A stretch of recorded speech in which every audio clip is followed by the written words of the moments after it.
positionner là-bas. Et Fred et Léo? Ah voilà. Francis, mandataire. Si je comprends bien, on éteint celui qui est là.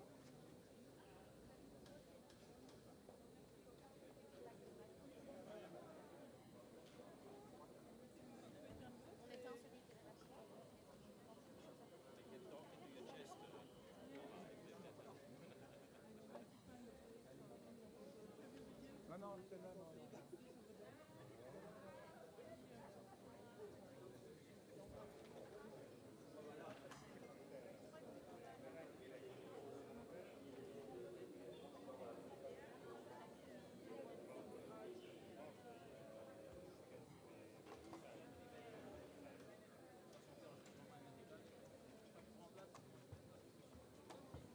Mais c'est...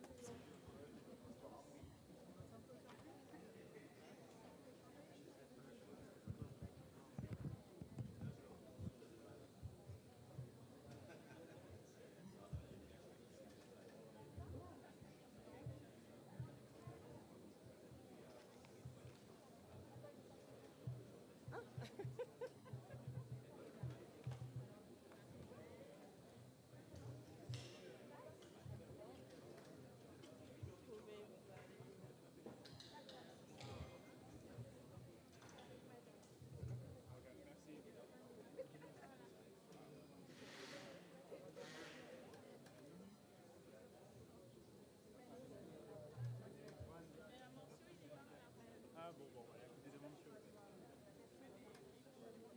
Ouais, il dit où?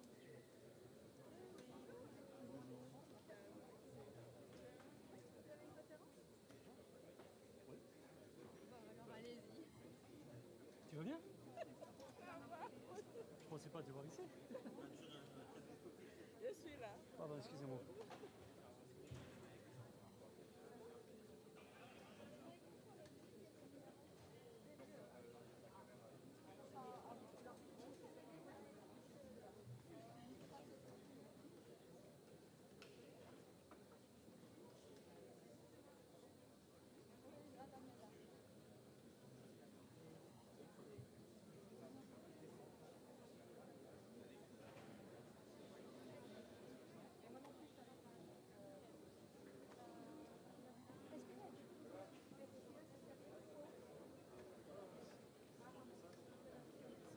Avec qui?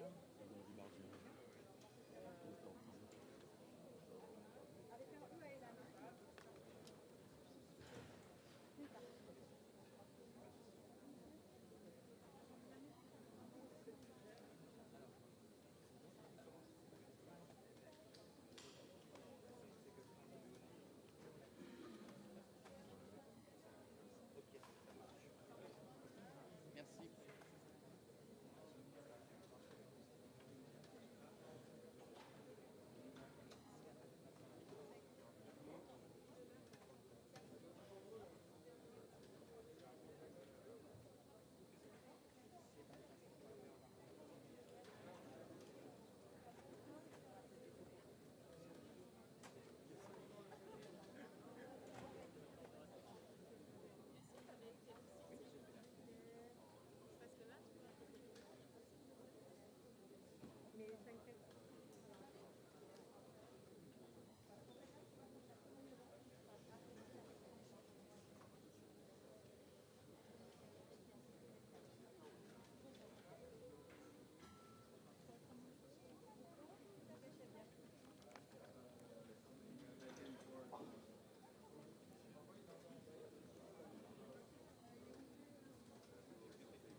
T'as pu avoir trouvé quelqu'un pendant ce moment. C'est bon?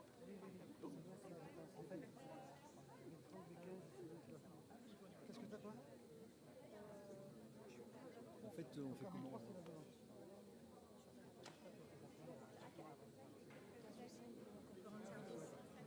Non, en service si on peut. Non, non, parce que c'est vrai que moi je sais qu'on a voulu réserver la salle Rosetta, moi je peux pas. Ils sont pas sur site, je peux pas.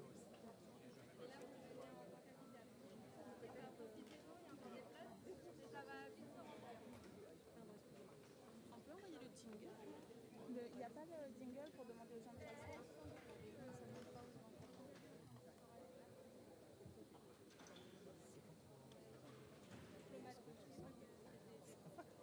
Mais oui, attends, je crois que ça commence à...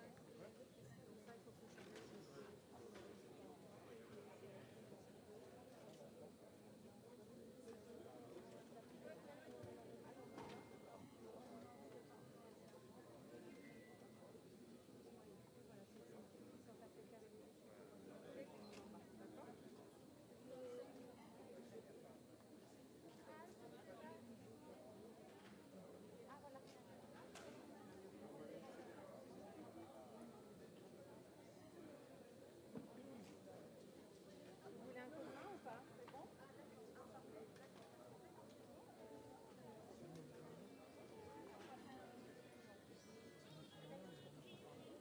Tiens, donne-moi.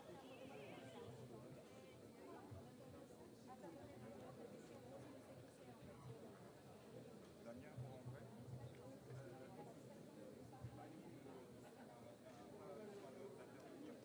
On va acheminer le signal de la caméra. Voilà.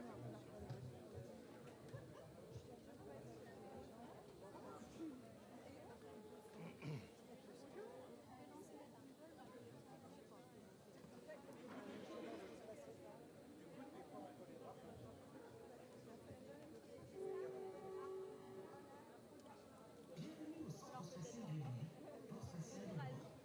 L'Agence spatiale européenne, le CNES et Ariane Espace ont le plaisir de vous accueillir en salle Jupiter pour cette nouvelle chronologie de lancement.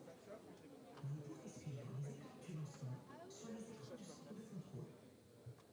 Des écouteurs sont à votre disposition. Pour le français, sélectionnez le canal A.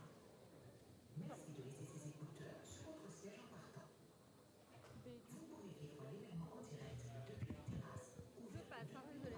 décollage. Pour le confort de tous, merci de régler vos portables Il y a en mode finalement avion plus, tu et sauras de remettre là où désactiver le c'était parce flash que durant vos prises de vue. Oui, oui, on va le remettre là-bas. L'essentiel, c'est de commencer pas trop tard. Welcome to the Ariane Space Center, Europe's spaceport.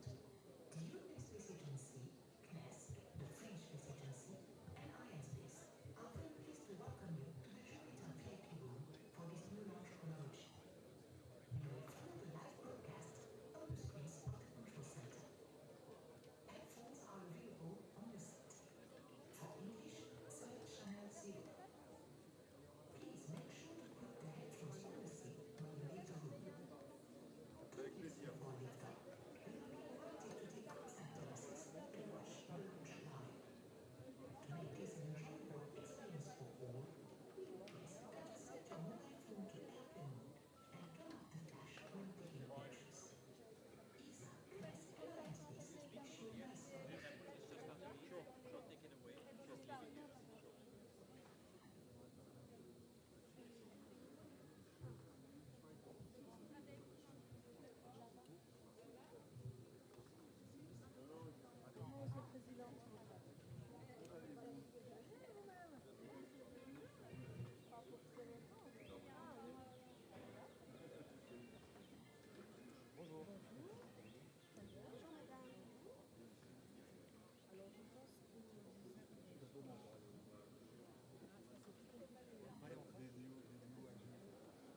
lancer un tout petit mot d'accueil pendant que les dernières personnes se placent dans la salle. Mesdames et messieurs les ministres, messieurs les parlementaires, monsieur le président de la CTG, mesdames et messieurs les élus, messieurs les officiers généraux, monsieur le recteur, chers collègues, chers amis, je vous accueille très rapidement en quelques mots au CSG et en français. So it's a French, it's a welcome in French, but Joseph will do it even better in English in few seconds. Just to give you an overview, juste pour vous donner un avant-goût de ce qui va se passer pendant ces quelques heures. Je vais faire donc une très très brève présentation. Alors le lanceur va emporter 8 CubeSats, 2 capsules et 4 expériences scientifiques. La masse totale, c'est 2 tonnes 6 qui vont arriver, et le but du jeu, c'est l'orbite visée qui va être à 580 km d'altitude avec une inclinaison de 62 degrés. C'est évidemment le premier vol d'Ariane 6. On est tous évidemment particulièrement à la fois enthousiastes et en même temps avec cette petite tension qui règne dans l'air parce que c'est un premier vol. On aura 3 allumages du moteur de l'étage supérieur qui sont réalisés pendant le vol. Les 2 premiers pour atteindre l'orbite et puis le dernier de quelques secondes pour désorbiter l'étage supérieur. Le total de la mission, ça va durer 2h45 en tenant compte de la passivation, c'est-à-dire la rentrée du dernier étage. On va avoir un réseau de stations au sol qui est réparti partout dans le monde et qui va nous permettre de suivre ce qui se passe exactement. Alors on a quelques coups, il y aura quelques minutes pendant lesquelles à chaque fois on n'aura pas les nouvelles immédiatement de ce qui se passe sur le lanceur, mais voilà, c'est justement des moments qui ne sont pas des moments critiques. Juste peut-être pour vous donner un avant-goût très très rapide. Phase de lancement, on va commencer 7 secondes avant le lancement. Vous allez aller voir le Vulcain qui va s'allumer. À H0, au moment du lancement, vous avez 2 boosters qui vont partir et donc c'est le lancement. 2 minutes 16 secondes plus tard, séparation des boosters. Et après, un peu plus d'une minute après, séparation de la coiffe. Le lanceur sera donc hors atmosphère. Et on aura à 7 minutes le premier allumage du moteur Vinci avec un boost de mise en orbite. Un petit peu après, on va avoir des séquences qui vont nous permettre d'arriver jusqu'au deuxième allumage du Vinci à 56 minutes. Et puis, après, on va larguer donc, les charges utiles. Et donc, à environ 1h06, on aura terminé la phase de lancement à proprement parler. Et donc, ce sera un moment, voilà, c'est un moment qui est très très attendu et qui est un moment très fort. La dernière phase sera une phase de démonstration en orbite, une phase de démonstration technique en orbite où on va pousser au maximum le lanceur, avec évidemment aussi plus de risques, mais aussi plus de mesures de performance. Et tout ça se terminera à 2h40 par la passivation des temps. Voilà, donc on va vivre un moment qui est un moment assez extraordinaire pour l'Europe spatiale. Je voudrais juste, pour terminer, remercier la Guyane, remercier aussi les forces armées de Guyane qui sont là et qui permettent de sécuriser le lancement. C'est un moment qui est important. On sait tous qu'on est dans un contexte où on a besoin de cette sécurité, on a besoin des forces qui sont autour de nous pour rendre ce moment le plus serein possible. Merci, merci à elle.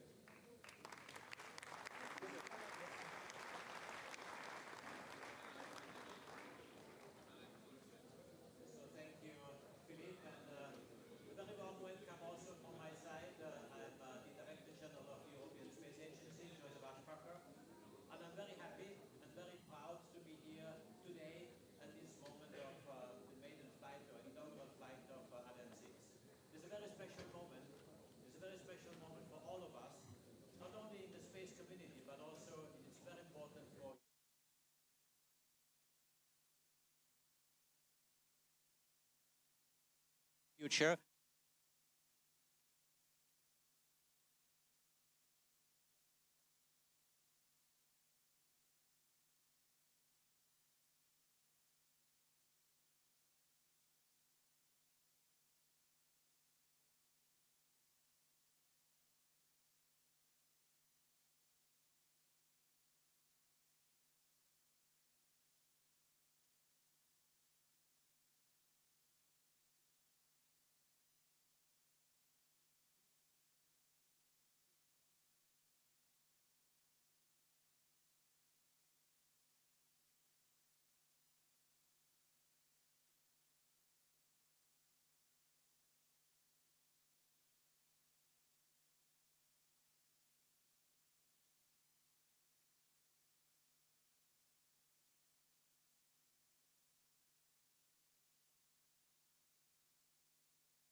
Welcome to Europe's spaceport and your front row seat to the launch of Ariane 6.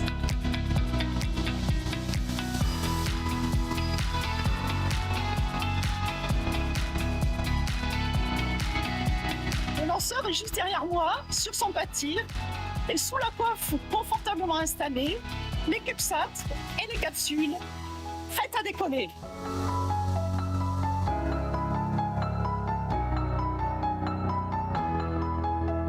During the next few hours, we will introduce you to this unique rocket, and we will take a look behind the scenes and the teams that made this flight possible. Et nous serons en direct avec vous, ici, au centre de contrôle Jupiter. Je suis Lise Pedersen. I'm Tina Büchner da Costa. Je suis Luce Fabreguet.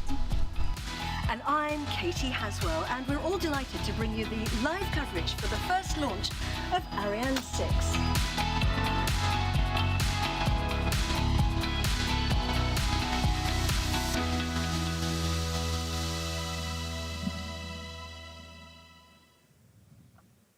Operations running smoothly here at the European Spaceport in Amazonian French Guiana, where we're coming to you live as we prepare to turn the next page in space history.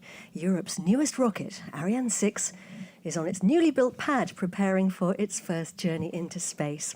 We have a stack of passengers on board from experiments and CubeSats. They're up there in the fairing to re-entry capsules waiting to lift off in half an hour. The countdown on the top right-hand side of your screen there. And over in mission control, which is about 15 kilometers from the pad, the nerve center of operations, the teams inside what we call the fishbowl, that protective glass, are going through the final preparations before launch. Right now the boards are all green. That's a good sign. We are go for launch. I'm in the commentary box here with Tina Büchner da Costa. Tina is a launch systems engineer from the European Space Agency. And in the French commentary box, we've got Lisa Peterson and Luce Fabreguet. Tina, it's great to have you with us. You've been helping to design and test the system, so this is a really big day for you. Absolutely, Katie. I am so thrilled to be here with you today, and I still can't believe that today is really the day we have all been waiting for. My rocket engineer heart is pumping loads of adrenaline in my system right now, and I can tell you that I share this incredible excitement with all my colleagues who have been working so hard to prepare this moment. It is a great honor to be their voice today, so I really want to shout out a big hello to everyone who worked on Ariane 6 here in Guyana, back in Europe, in the factories and in your homes. This day is your day. It is indeed, and it's going to take about 3 hours to deliver all our satellites. So just run through what's going to happen, Tina. Yeah, so earlier today, the mobile gantry, that is the building for the preparation of the rocket, was rolled back, and now Ariane 6 is standing under the Guyanese sky. On top, hidden under the fairing, are the passengers of today's launch. And coming up very shortly is the final countdown. So we will ignite the main engine, followed by this, the opening of the fueling arms. So the yellow ones you see here opening. And just after we're igniting the 2 boosters, we are flying an A62 version with 2 boosters today. We will be heading out northeast on today's trajectory. And once ignited, the boosters provide over 80% of thrust. And after only 2 minutes, they have sent the rocket to about 60 kilometers of altitude using almost 300 tons of fuel. We see here the boosters are separated, and 1.5 minutes later, the rocket is outside of the atmosphere and the fairing that protected the satellites is ejected. Then the main engine cuts off after about 7 minutes into the flight, and the first stage separates, leaving the upper stage on its own. The first ignition takes the rocket to orbit, and after what we call a coasting phase, where we're just doing half a lap around the Earth, there is a second boost, and this will bring Ariane 6 to a circular orbit where our CubeSats will finally be released. So this is a very important moment in today's mission. Here coming up is the CubeSat release in the circular orbit. After that, we will go into a demonstration phase after another very long coasting phase.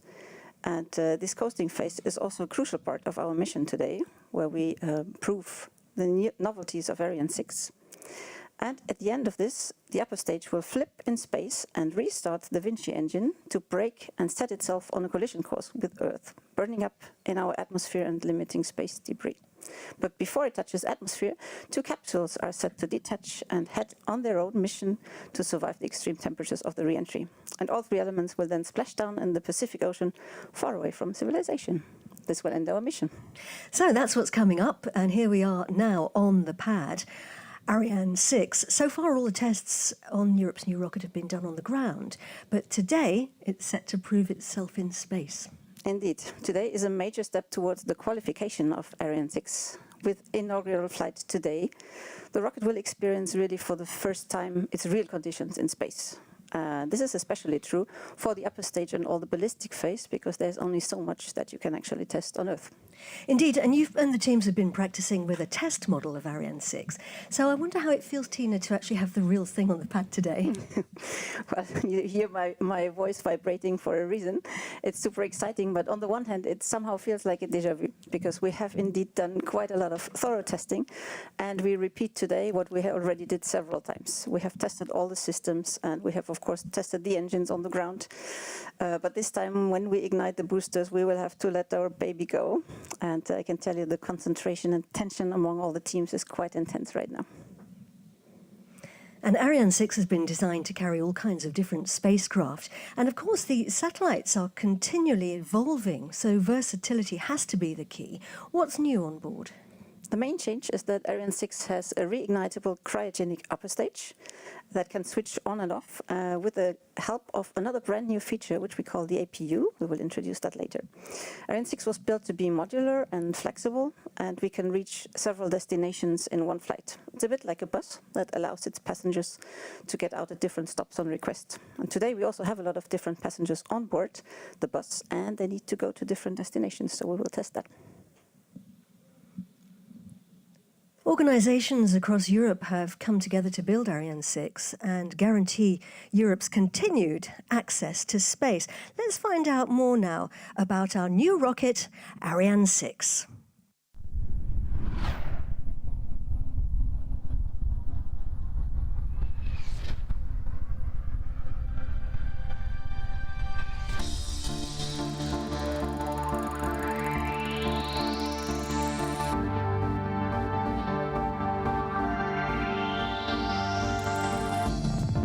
Welcome to Lemuro facility, where we integrate the Vulcain 2.1 engine on the main cryogenic stage.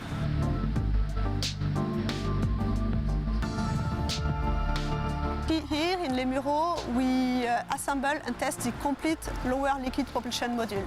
When the complete module is assembled, we test it, we control it, and then we can ship it to Kourou.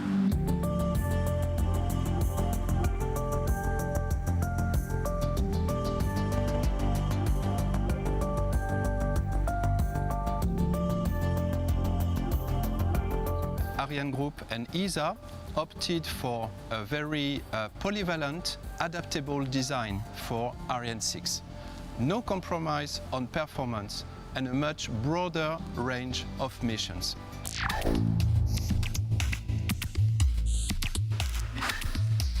Ariane 6 is essential for Europe because Ariane 6 guarantees Europe's access to space. And this is what we need, because we depend on space every day in our daily life, from navigation to weather forecasts, to connectivity, to agriculture, energy, transport. All of these segments depend on space. That means satellites that we have to bring to space, and that's why we need Ariane 6. In the conception of the Ariane 6 launch system, ESA played an important role for steering the operational concept of Ariane 6 in a way that reduces drastically the operational cost. This translates in a number of technical choices: horizontal integration of the central core, disconnection of cryogenic arms at the time of the liftoff, brand new concept, very different from the one of Ariane 5. If you look at the shape, Ariane 5 and Ariane 6 are quite similar. We have a main body, so 5.4 meters. We have strap-on booster. But we have One main difference is the fact that Ariane 6, we have modularity, meaning that we can use 2 or 4 solid rocket boosters. The upper stage of Ariane 6 is powered by the Vinci engine, capable of 3 reignitions, and is perfectly fitted for deployment of large constellations, execution of complex missions or of ride-sharing. Une autre innovation de l'ensemble de lancement, c'est le portique mobile, ou plutôt son gigantisme. Il faut avoir des ordres de grandeur à l'esprit. Il est aussi haut que le premier étage de la Tour Eiffel. Il pèse plus lourd que la Tour Eiffel et nous devons être en capacité de le déplacer sur une longueur qui fait à peu près 140 mètres en moins de 20 minutes. The Ariane 6 launch system is designed for a launch every 2 weeks, enabling us to target up to 11 launches per year. Ariane 6 will ensure that Europe is on the forefront, continuing the legacy of the Ariane family. This maiden flight will be the culmination of all this intense work across Europe, and we're looking forward to it. So go Ariane 6, go!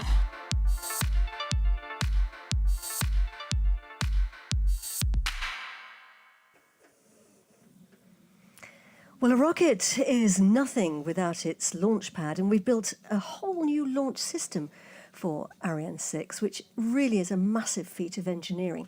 But Tina, what do we actually mean by launch system? So the launch system, Katie, for which ESA is responsible, is actually the combination of the rocket itself and its launch pad. The launcher design and production was the responsibility of Ariane Group and its industrial partners, and the launch pad is designed and built by the French agency CNES and partners, and is significantly different actually from Ariane 5. It has less buildings, less means, and that allows simplified operations and a shorter launch campaign. And the impressive construction, we will see a bit more in a second, was done protecting actually fauna and flora here in Guyane. And we're looking here now at a movie to show some of the stages. What happened? What are its main features?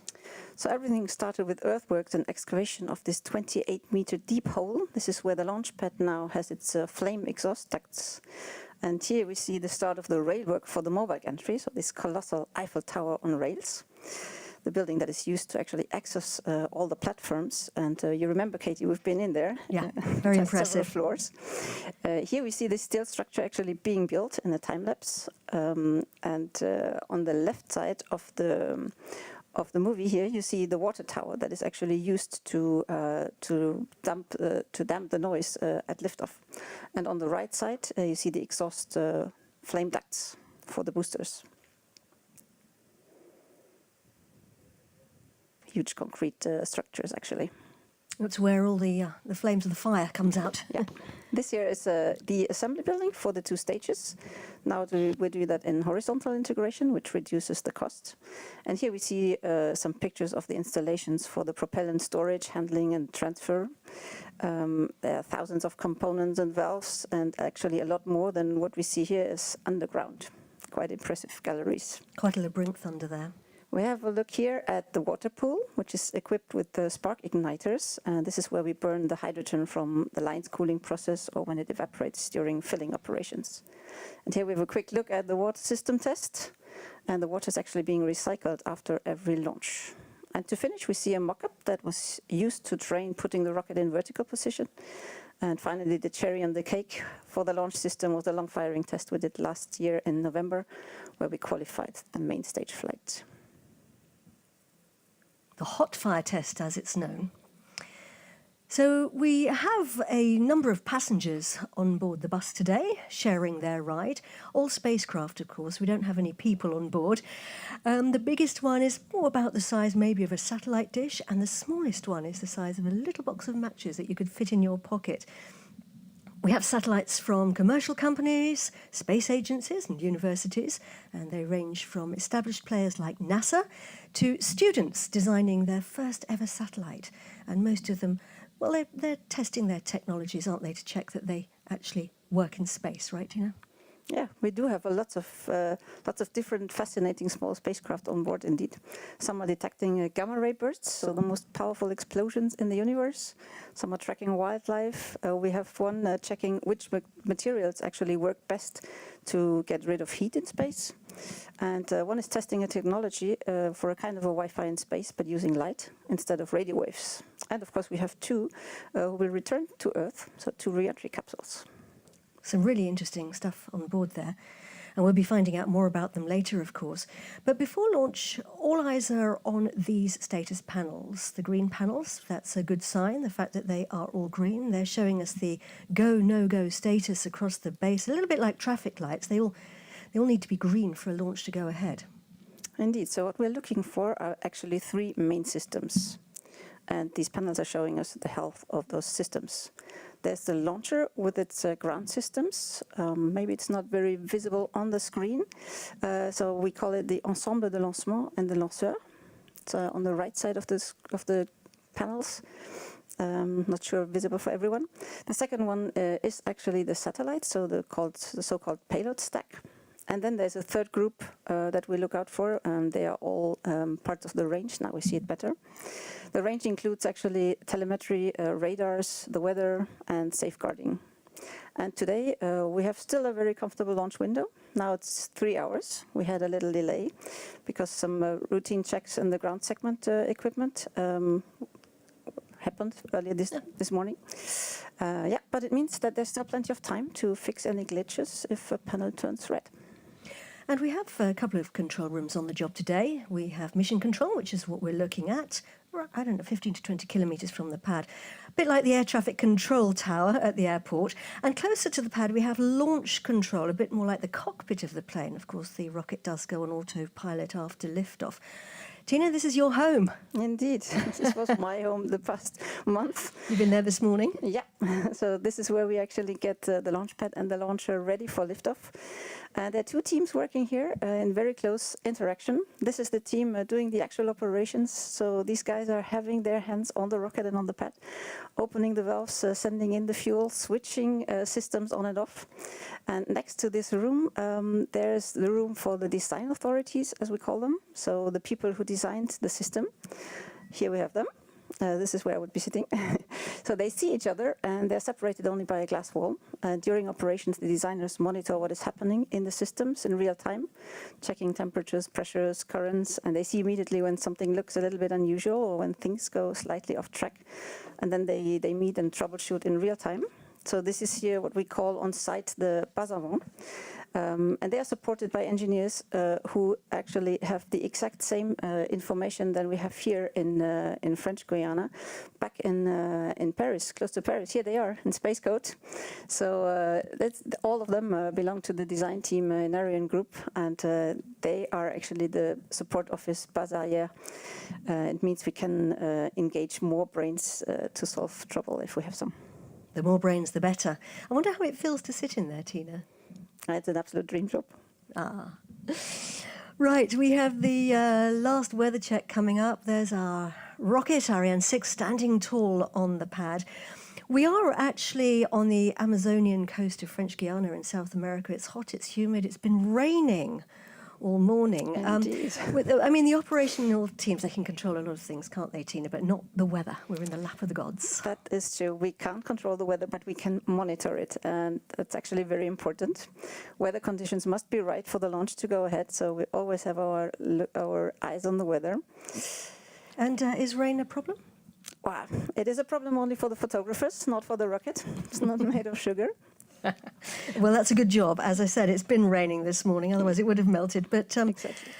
But there are actually a lot of other things that we need to monitor as safety is paramount here at the base. So several weather checks during the day are made. The first one is made before actually removing the mobile gantry, so that was fine. We rolled back, and early in the chronology, we actually look at the wind on the pad as long as we haven't fueled up. And we're also looking at wind at altitude. So between 10 and 20 kilometers, we look at the wind speed and the directions. We have to guarantee the best conditions for the mission and for safety reasons. And we also look for lightning risk. Yes, that's important too. And how do we find out about the weather?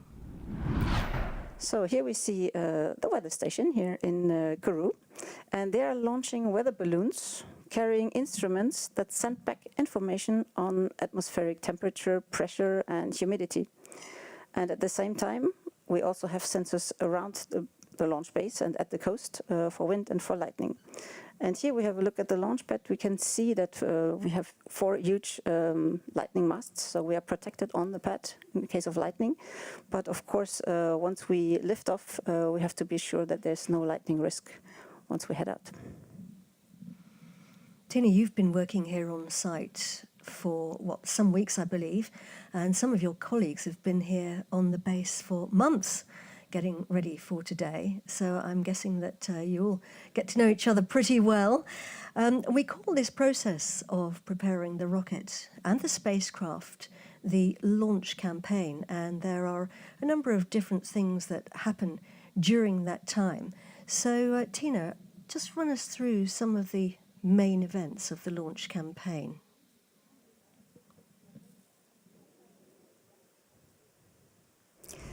So we have a brand new cargo ship, which is called the Canopy. It's a hybrid wind-powered sailing boat, and this one transported the rocket stages from mainland Europe to French Guiana. It was end of February this year, and then they were transported by road to the spaceport into the final assembly building. So here we do the horizontal assembly of the main and the upper stage, and we also connect the fuel connectors, for example. So what we see here is actually the ULPM. It means the upper stage that is rolled in first, and once we see here both stages being mated. And once this is done, we open the doors towards the launch pad, and we have an automated guidance vehicle that actually rolls completely by its own the 800 meters to launch zone, where then the central core, as we call it, once it's assembled, is lifted up and placed on the table.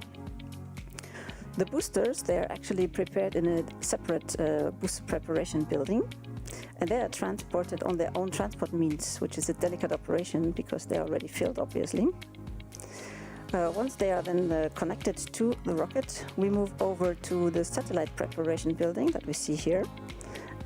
So here the payload stack is being prepared, and once we actually put on the fairing around all our dedicated passengers, we call the product our upper composite. And the upper composite has another dedicated transport mean. Here we see it. It's called the upper composite trailer, and it has ventilations running for the satellites while it's actually being moved over to the launch pad. Yeah, and once the payload stack is on the launcher, as we can see here, the launcher is ready for test or liftoff. And here it is standing tall there today on the left-hand side of your screen. We're 6 minutes to launch now. We are live at the European Spaceport. The final countdown actually started about 10 hours ago with a lot of important operations. What's been happening, Tina? Yeah, so at 7 a.m. local time this morning, we had the rollback of the mobile gantry. Since then, we have no more access to the launcher, so we were changing our ventilation systems from air to neutral gas, and we were flushing all remaining humidity out of the system, which is important. And around 9:45 this morning, we started chilling down of the ground lines, and around 11, we actually started filling up the launcher. First the upper stage, then lower stage. Then in parallel, we were pressurizing our systems and doing electrical checks, armings, getting telemetry and radars ready. And now we're in a phase that we call the topping up. À tous de DDO, attention pour la séquence finale lanceur. Top I0 moins 5 minutes. So our Range Operations Manager, Raymond Boyce, has announced the final 5 minutes of the countdown, a very, very important time. We call it the automatic sequence or the synchronized sequence because Ariane 6 is now becoming progressively autonomous, and there are lots of really, really important operations during this time. Look at the people there. Here? This is Limero, I think, cheering. Yeah, those operations are actually timed at the millisecond intervals. It's a very impressive list of system checks going on. It's a very exciting moment. So now the controls are actually gradually being handed over from ground to the computers on the launcher. Nobody's moving anymore in the control room because we cannot miss a single operation in this sequence. We stop the topping up, we do a final loading in the tanks, pressurization to flight pressure, we load in the software, we command arming of the safety barriers, and we do the handover. And if anything has to stop, if everything goes wrong in these 5 minutes, we reset the clock back to the 5 minutes. And here we can see the teams at Ariane Group cheering on Ariane 6. Everyone's there. And here the teams in Bremen, Moin Bremen. Everyone is here. Awesome. Yeah. So we are getting close now, concentration levels very high. A number of things to watch out for as we get closer now to launch, and a few things at launch, and a few changes for people who are familiar with Ariane 5. If you look at the top of the launcher, you can't see them very easily from here, but there's sort of two yellow things clamping on at the top 3/4 of the way up. We call those the cryogenic arms. What's their job, Tina? There's a better shot of them. Yeah.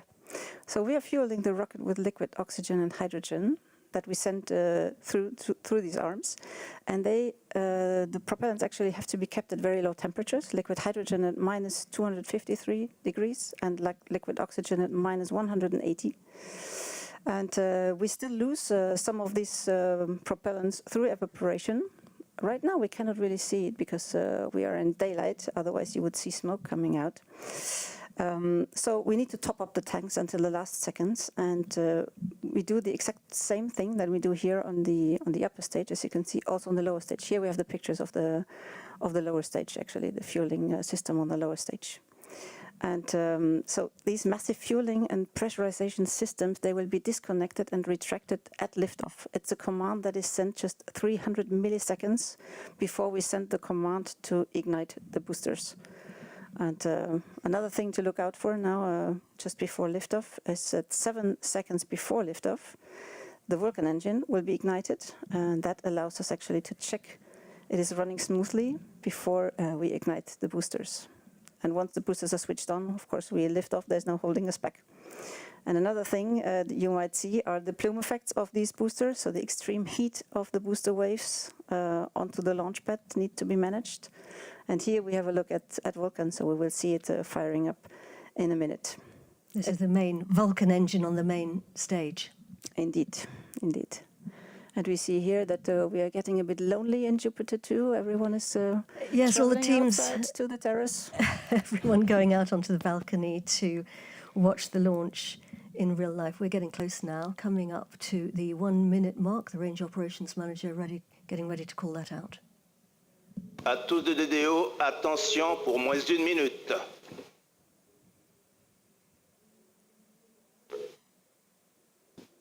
Top I0 moins d'1 minute. We are 1 minute to launch. Our best wishes to all the Ariane 6 teams and everyone who's been working so hard for today. Good luck, everyone. Go Ariane 6. Gute Reise and bon voyage.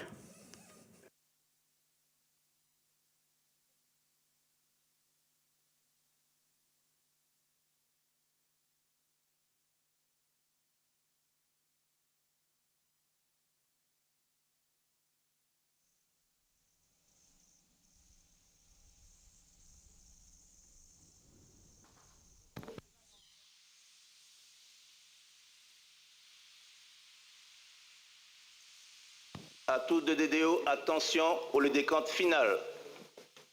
10, 9, 8, 7, 6, 5, 4, 3, 2, 1, top. Allumage 2 ESR, décollage.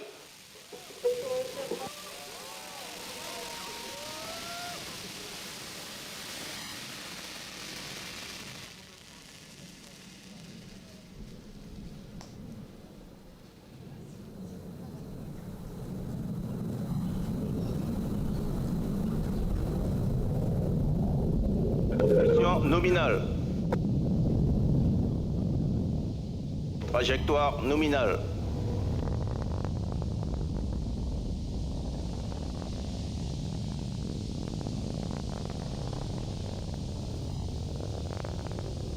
Europe's new rocket, Pilotage calme, trajectoire nominale. Ariane 6, has left the pad and is blazing a trail across the equatorial skies. The range operations manager is telling us that everything is going according to plan.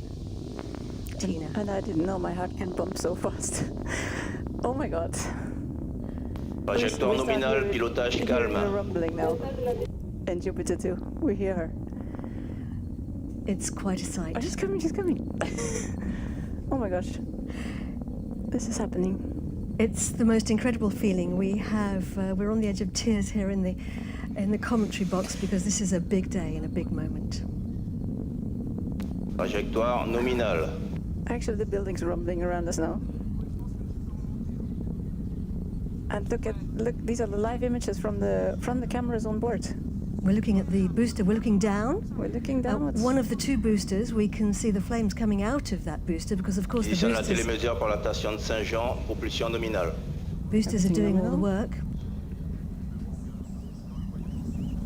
He's telling us that everything is going according to plan and everything is nominal. And look at the visibility. We might even be C'est able nominal, to see the trajectoire separation. nominale. We have clear skies tonight, this afternoon. We had rain all day, but the clouds parted. The two dots there, the boosters. There we see them falling off. Séparation des ESR. Confirmed. We have booster separation. So, wow, that's the first clapping here that we see. What a beautiful liftoff. And our cameras on board. Propulsion nominale, trajectoire nominale. These pictures are coming in with a 20 seconds delay, which is why we have them now. Look at this, how they fall off. Wow. Amazing, amazing. So these boosters, they have transported us 60 kilometers high.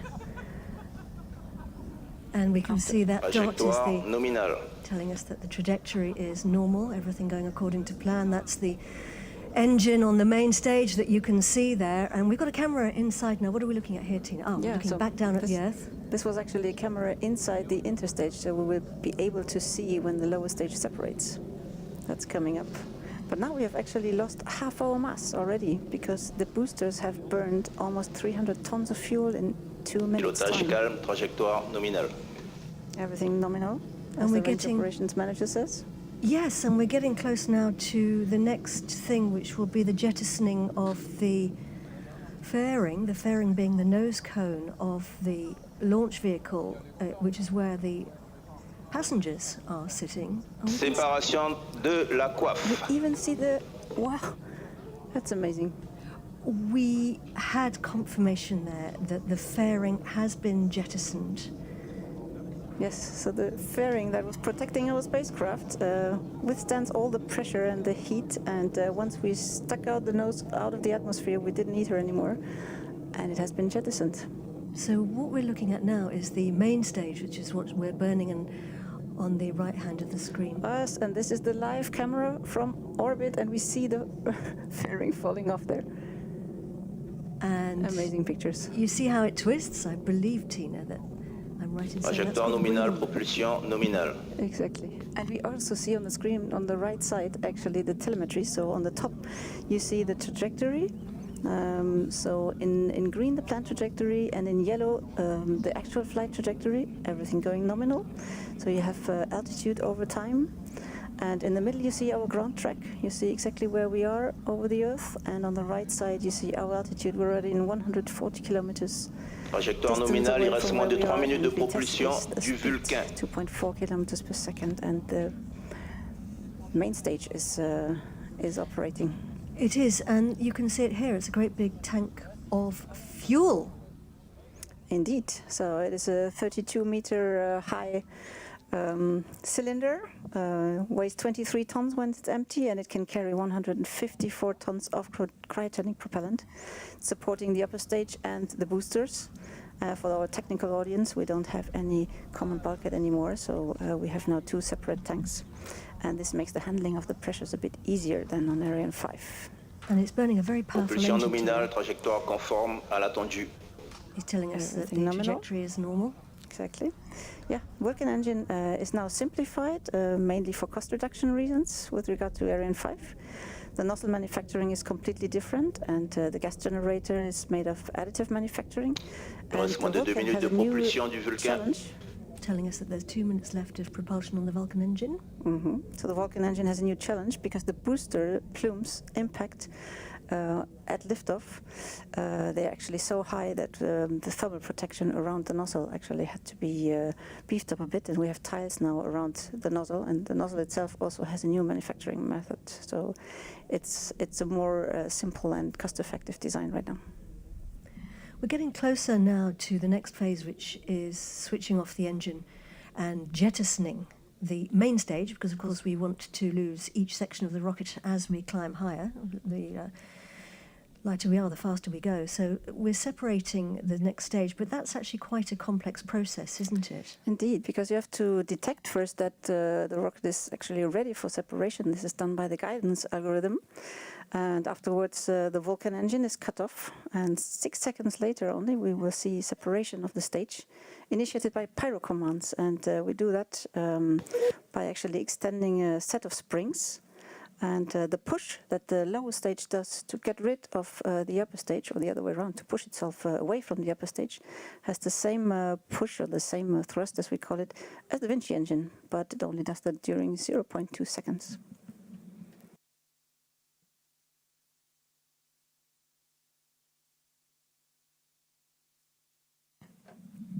Getting close now to what we call MECO, main engine cut-off. That's coming up in a few seconds.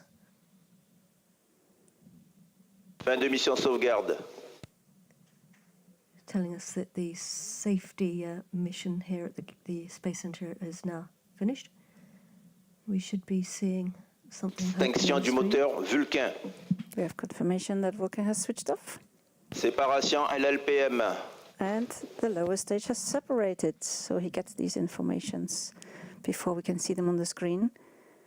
So, allumage du moteur Vinci. And Vinci was ignited. Wow, that's a very, very, very important moment of this mission. Congrats to Bremen and to Vernon. And we have applause here. Clapping here in Jupiter. Yep, happy faces. The upper stage. You see the lower stage. Propulsion nominale. In our onboard cameras. Wow. Will we see the Vinci engine also firing up? I don't know if that can be seen on the camera. Wow, this is really something. We can see it. Look, look, look. You see the color changing on the Vinci engine? Yep. As it's heating up? Beautiful. And you can see that we're actually up there right now. So you can see that we lifted off from the pad here at the Guiana Space Center, heading northeast, our altitude 373. Traveling at nearly 4 kilometers a second, propulsion normal. And look at that, Tina, the curvature of the Earth with the Vinci engine burning away. Allumage APU.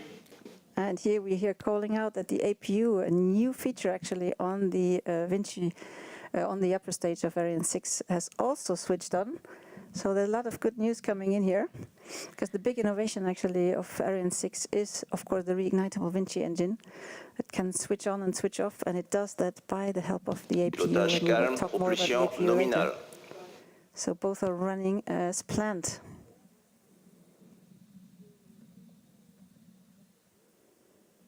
We are now in our first Vinci burn phase, and we will reignite the Vinci engine twice in this mission.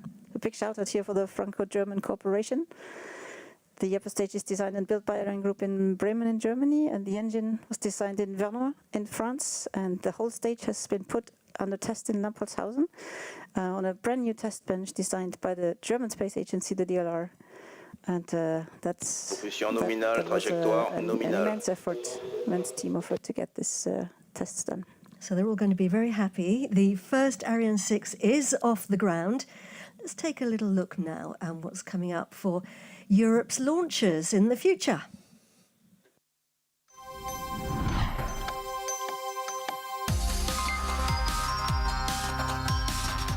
We are already working with our partners on the significant evolution of Ariane 6 to improve its performance and therefore its competitiveness.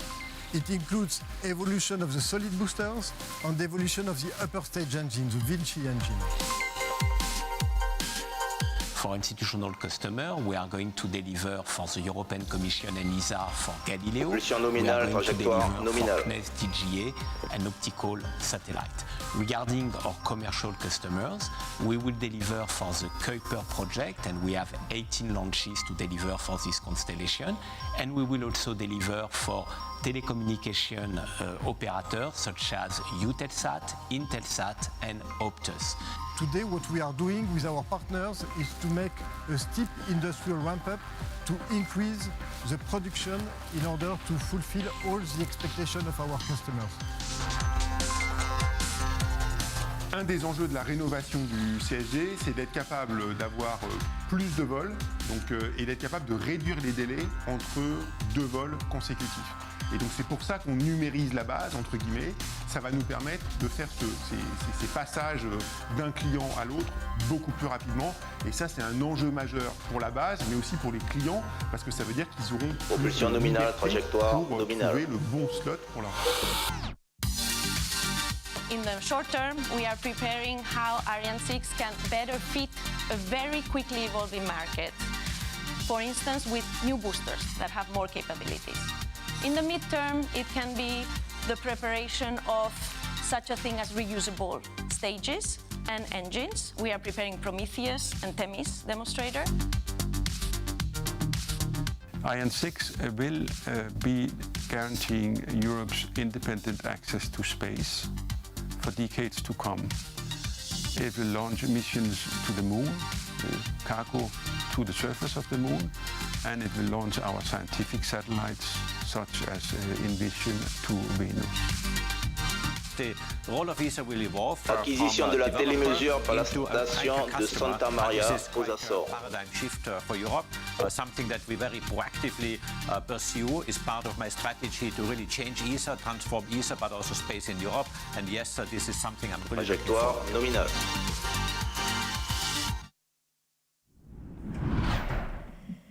And here on a hill just outside the Guyana Space Centre is an important group of people inside that building there. We call them the Quick Look Telemetry Team. Exactly, because all the launch vehicle data are actually sent to the Galileo station, which is so here on site. And the team that we see now here, they don't enjoy the good weather because they're actually the ones analyzing these data in real time, and they are really the first ones to know what is happening on the rocket. And of course, they send that information, and the range operations manager can then call out those announcements. And our flight path, you can see it on the right of your screen, takes us northeast towards Scotland, over Scandinavia, over Russia, Central Asia, and then back down over Southeast Asia towards Australia. And we've picked up the signal at the Santa Maria tracking station in the Azores. We have that confirmed. Indeed. So we're controlled by the Azores station now, and this is part of Portugal. So let's shout at Boa noite, Portugal. Thank you for helping us tracking our launcher tonight. pilotage13,000 people calme, across trajectoire Europe nominale. have been Fin de involved in visibilité creating par la Ariane station de 6. Saint-Jean-du-Maroni. And they are proud members of Space Team Europe. Ariane 6, c'est une épopée. On se sera beaucoup investi, mis beaucoup d'énergie, beaucoup de bonne volonté. Et à la fin, on sera fiers de nous. Je pense que c'est exceptionnel. On n'est pas nombreux finalement dans le monde à pouvoir dire j'ai développé un lanceur. Et c'est vraiment extraordinaire. Forcément, Il reste moins de 4 minutes de d'heures propulsion travail, du Vinci. quelques sacrifices, c'est sûr. Et par contre, ça va laisser surtout des souvenirs d'émotions incroyables, comme lors Fin de de la visibilité de la télémesure par la station de Galileo. L'émotion qu'on a eue quand la chronologie s'est déroulée, c'est des souvenirs que je suis pas prêt d'oublier. C'était le 2.1, les opérations que l'on a fait pendant toute la nuit avec cette adrénaline qui nous maintient éveillés, qui nous permet de rester concentrés pendant des heures et des heures sur les opérations que l'on déroule. Donc c'est quelque chose aussi qui est vraiment hors du commun par rapport aux autres métiers.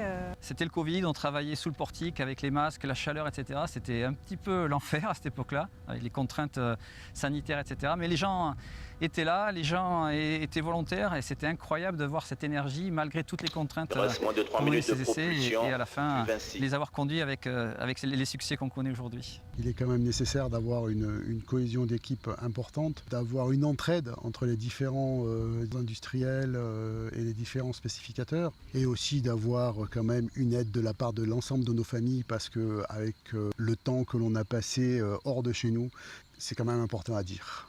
Le bilan que j'en tire de mon expérience Ariane 6 est positif, très positif. Donc il y a eu des moments de doute. Et ce que je retiens personnellement, c'est que même quand on doute, il faut chercher du support auprès des collègues. Il y en a d'autres qui doutent. En fait, on doute tous. On est tous pareils. Il faut avoir confiance en soi. Et ensemble, on peut vraiment aller très loin. Et on le voit avec Ariane 6, c'est qu'on y arrive humainement. Tout est possible. Je pense que la plus grande fierté qu'on puisse avoir, c'est d'avoir cette équipe, indépendamment même des résultats techniques qui bien sûr sont à la hauteur de nos attentes. Mais c'est surtout cette belle équipe qui me rend le plus fier. Ouais. Constitué des différents industriels, différentes personnes, différentes nationalités, Ariane 6, c'est vraiment l'image de le Space Team Europe. Alors go Ariane 6.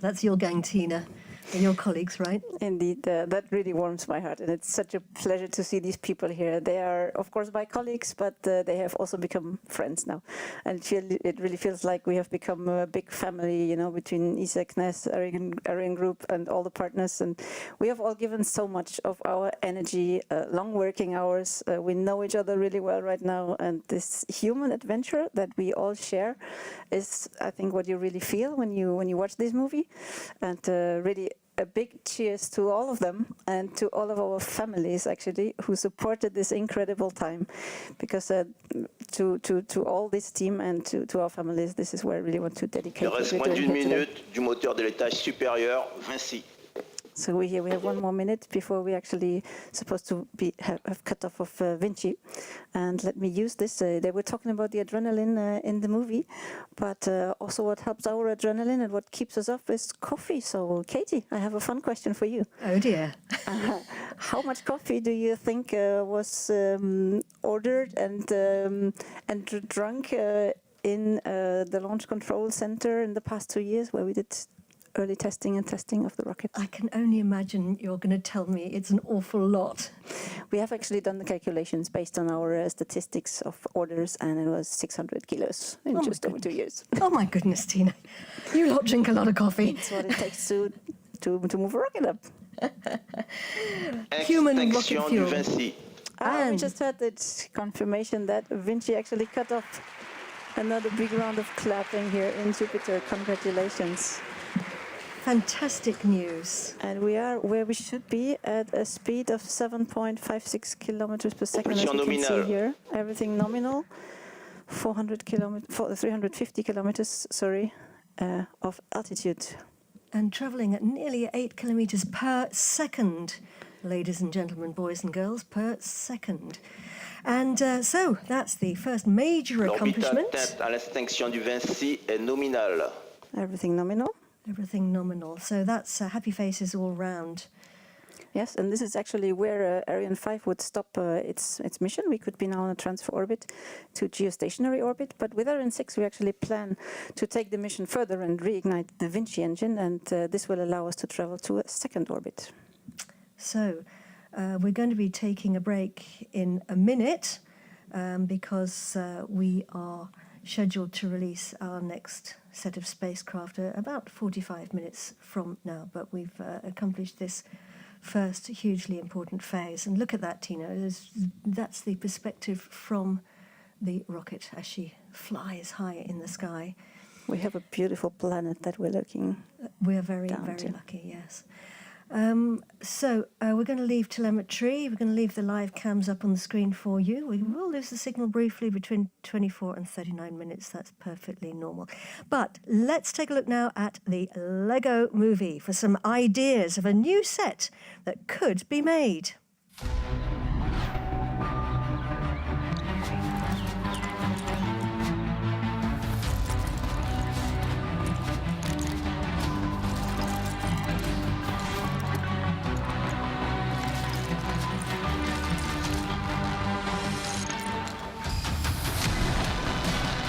La propulsion est nominale, le pilotage est calme.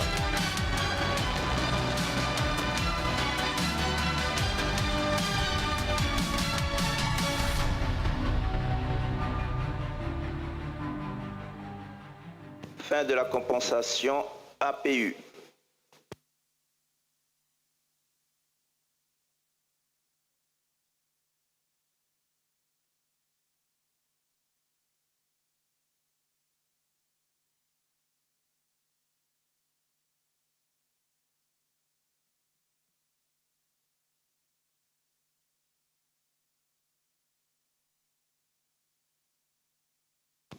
Orbite atteinte à la fin de la compensation APU est normale.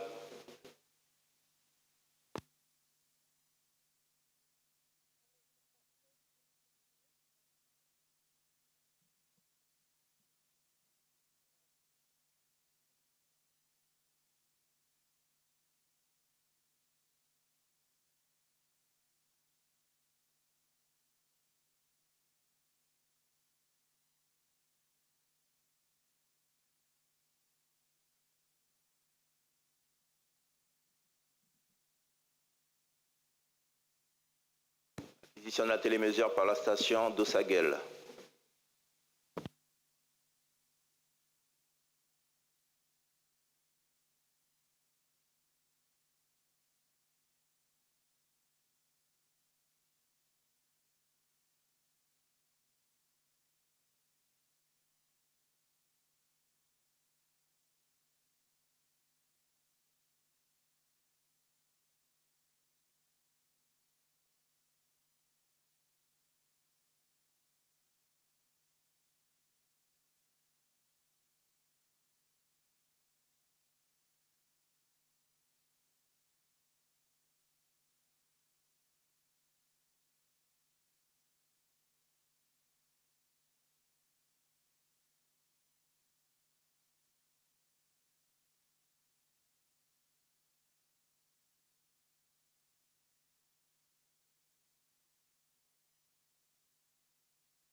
Fin de visibilité de la télémesure par la station de Santa Maria.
Acquisition de la télémesure par le satellite TDRS.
Propulsion nominale.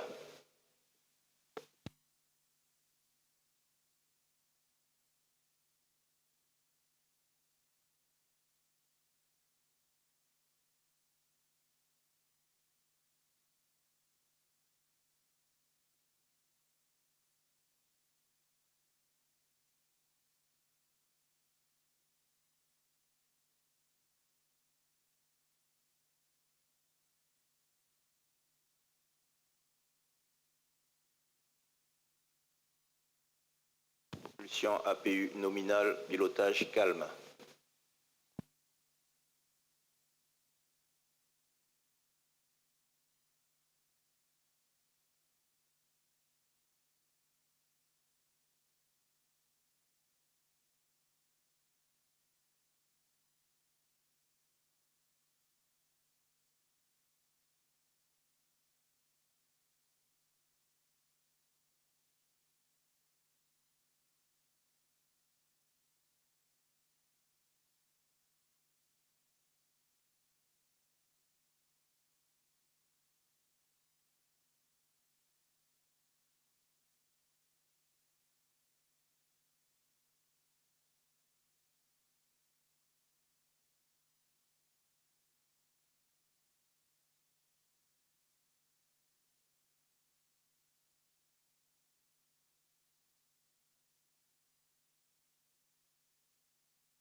Propulsion nominale, pilotage APU nominal.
Propulsion APU nominale, pilotage calme.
Acquisition de la télémesure par la station de Lucknow.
Propulsion APU nominale.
Fin de visibilité de la télémesure par la station de Lucknow.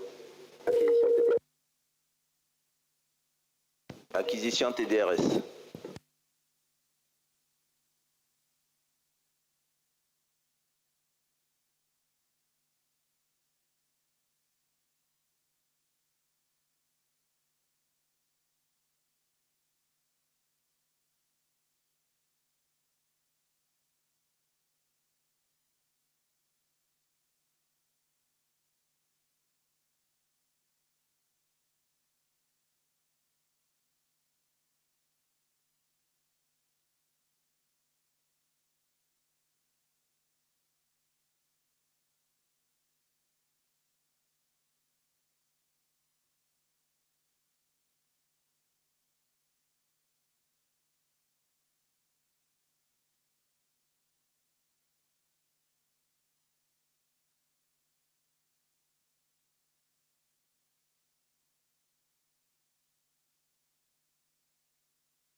Propulsion APU nominale, pilotage calme.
Welcome back to our live broadcast. Fantastic shots there of Europe's new rocket, Ariane 6, lifting off from her newly built pad here at the European Spaceport. That was 52 minutes ago. I'm Katie Haswell, and I'm in mission control with Tina Buchner da Costa, who is a rocket systems expert from the European Space Agency. Tina, it's so great to have you with us. Thank you. Well, it's a pleasure to be here.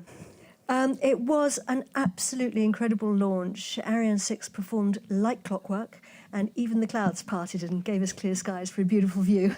Indeed, it was really a magical moment, and this liftoff just had sent us mind-blowing pictures, so I lost everything I wanted to say and just enjoyed the show. I hope you did as well. We could see the separation of the two boosters. We are flying an A62 today, so with two boosters, we could upgrade to an A64 version with Ariane 6. That we actually separated 2 minutes into the flight. Then we saw the fairing opening, revealing our numerous passengers to the environment of space. And a bit less than 8 minutes into the flight, we had separation of the main stage and the first ignition of the novel Vinci engine on the upper stage. The Vinci engine then burned for about 10 minutes, and since then we've been in coasting phase, which will last about 38 minutes. And right now everything is nominal, as we heard also during the break. And soon coming up is the second boost, so the first re-ignition for the Vinci engine. And we were tracked by Lucknow in India, hello India, during the break, and are now getting close to the north coast of Australia, actually.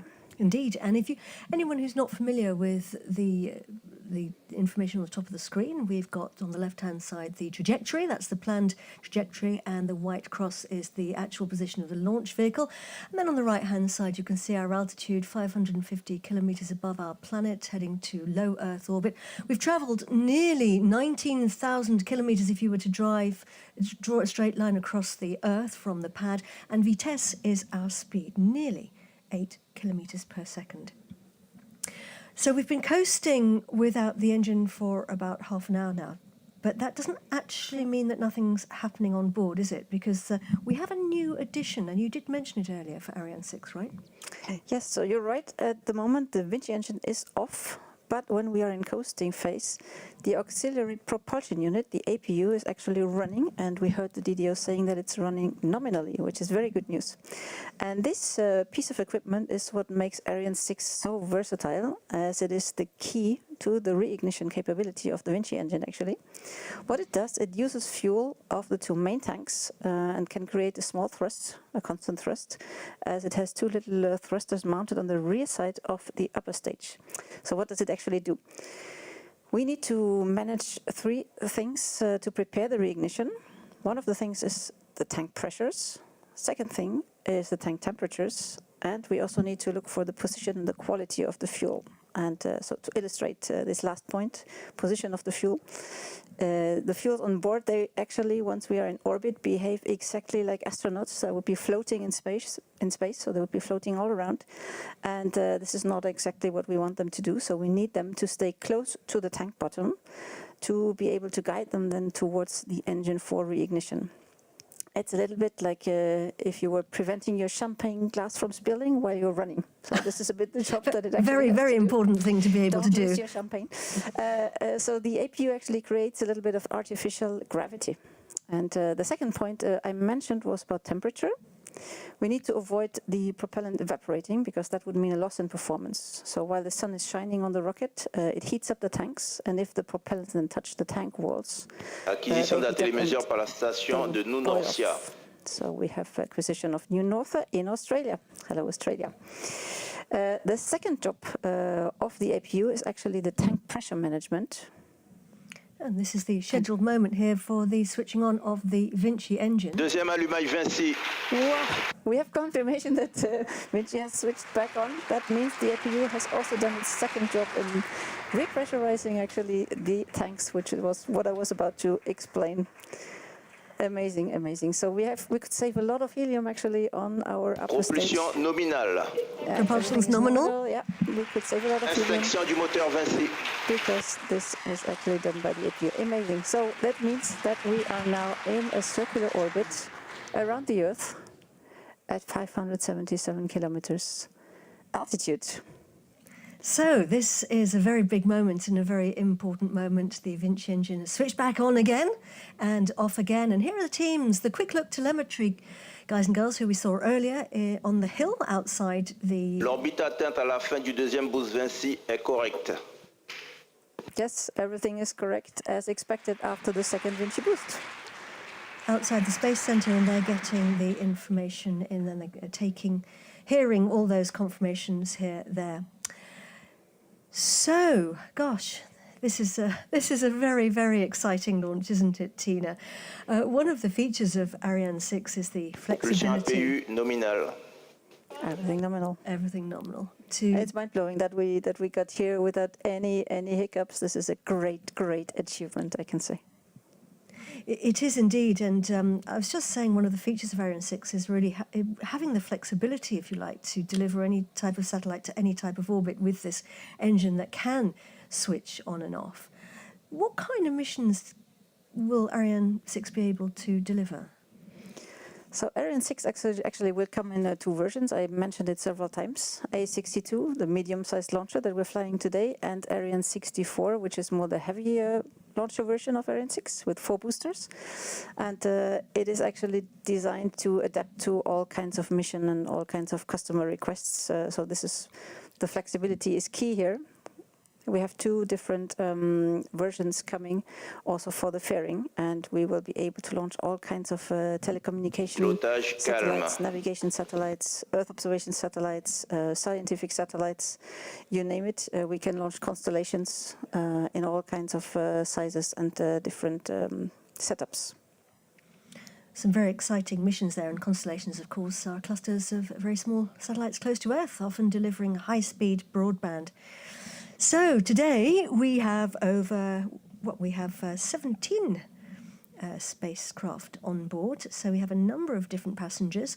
Some of them are going to stay on board, and some of them are going to be released in space. The ones staying on board, of course, will be doing experiments.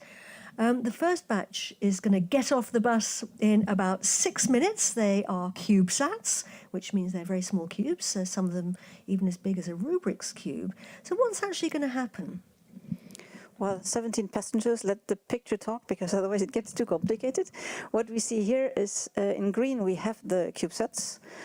So they are positioned in 90-degree angles in what we call deployers, and they will be released by the deployers very shortly. In yellow you see the experiments that we have on board, and you mentioned correctly they will stay on board and re-enter together with the Ariane 6 upper stage at the end of the mission, doing their science experiments while we are out there.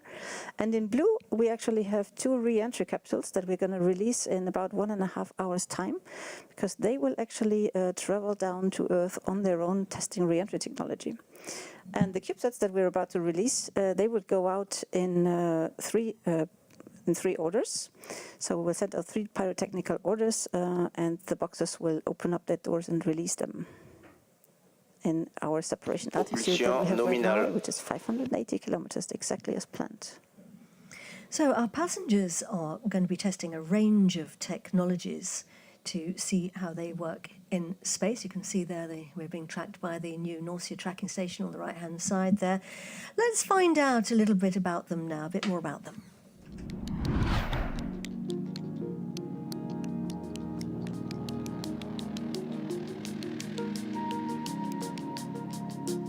Four satellites will contribute to Earth observation and safety.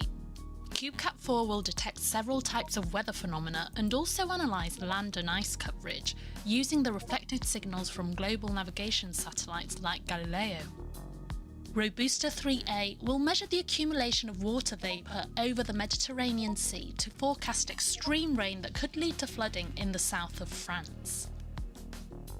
The small OOV cube will track wildlife in remote areas, sending data to scientists in real time. Despite its small dimensions, it has other goals, like testing new perovskite solar cells, a wide-angle camera and an L-band radio system. IST-SAT will help improve aircraft and spacecraft tracking and ultimately air safety by collecting, in space, signals initially designed for use with ground stations. 4 of our passengers will study the mysteries of space science. the NASA Curie CubeSats will measure radio burst emissions from solar eruptions such as flares and coronal mass ejections that drive space weather. Further into space are gamma ray bursts, the brightest and most extreme explosions in the universe. GRB Beta will be a testbed for a range of new technologies essential for future gamma ray burst detection. Some of our youngest operators are space amateurs, aged from 15 years old. Their PariSat experiment will study black body radiation by finding the best materials to dissipate heat in space. Data on the temperature of its 8 different square plates will be transmitted to the Kiruna ground station in Sweden. Younger still are the high school students who designed Peregrinus to study the correlation between Earth's magnetic field and solar activity, in particular the intensity of X-ray and gamma radiation. The next 5 passengers will develop and test new technologies for the benefit of future rockets, spacecraft and satellites, and ultimately life and infrastructure on Earth. ESA's YP-SAT will record visual data and scientific measurements from Ariane 6's baseplate during the separation of the fairing and deployment of the satellites. Curium-1 will test new open-source hardware and software for the benefit of CubeSat and amateur radio Manœuvre d'orientation en cours au profit des charges utiles. Sidlock, our smallest passenger on board, will enable communication between satellites to help make space safer. LiFi, or Life Fidelity, is a wireless communication system that uses light pulses as a data transmitter and could simplify communication between different parts of the rocket. The production of complex structures in space could be a massive asset for space missions, and Replicator will be the first mission to 3D print in open space. Now the 2 deployers. For its first flight on a European launcher, ExoLaunch will deploy 4 of these passengers. And for its first launch ever, Rally will deploy 3 of the CubeSats and will carry with it the handprints of Spanish children who proudly support its mission. Students or professionals, newcomers or established players, these missions all share the incredible experience of flying on Ariane 6's inaugural flight. So, go Wow, I'm so impressed to see the science that has actually gone into this and with these small missions, what you can actually do. And it's totally fascinating how young our scientists here are. And imagine what an opportunity to be on this first flight of Ariane 6. Imagine being 15 and being part of all this adventure. It's incredible. It's wonderful. And a big shout out to you guys as you're watching now, getting ready to see your babies being released into space. Getting close now to the upstages getting ready to deliver our first batch of little spacecraft in just over a minute, our 8 CubeSats. Exactly. And they, as we said, they sit in the little containers, the deployers, and the doors are still closed. And once they will open, some springs will extend and actually push out our CubeSats into space. So we are crossing fingers for everyone who has a CubeSat, and we'll see space very soon.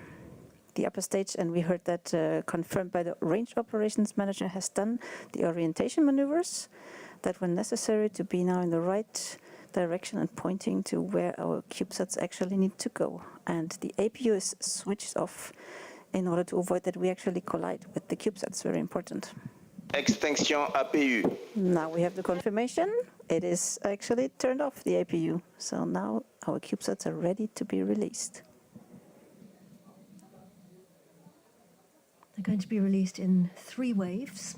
Yeah, first we will see OOV Cube, bye-bye, Curium-1, bye-bye, Robusto 3A, and we have initialization of YP-SAT. La séquence de séparation des CubeSats. And Peregrinus, second separation was CubeCat4 IST-SAT, GRB Beta, initialization of Sidlock and PariSat, and the third one was separation of Curie and Replicator. And since everything happened in 9 seconds, we have the onboard camera here, with a certain delay. So here they go, 1. We obviously can't see all the separations because we have only one camera looking up there. Big cheers and lots of clapping. Very, very happy faces here in the Jupiter control room. Début de séparation de la CubeSat. And we have confirmation that all of them were actually separated. It's very exciting. Wow, look at this.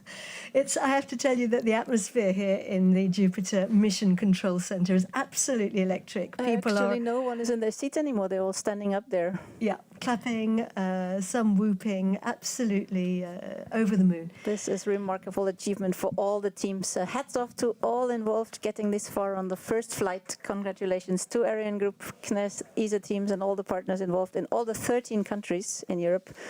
This is really something to be proud of. Give your families a huge hug for supporting the tensions and the years of hard work. Absolutely. Indeed, years of hard work, problems solved, sleepless nights endured, kilos of coffee drunk.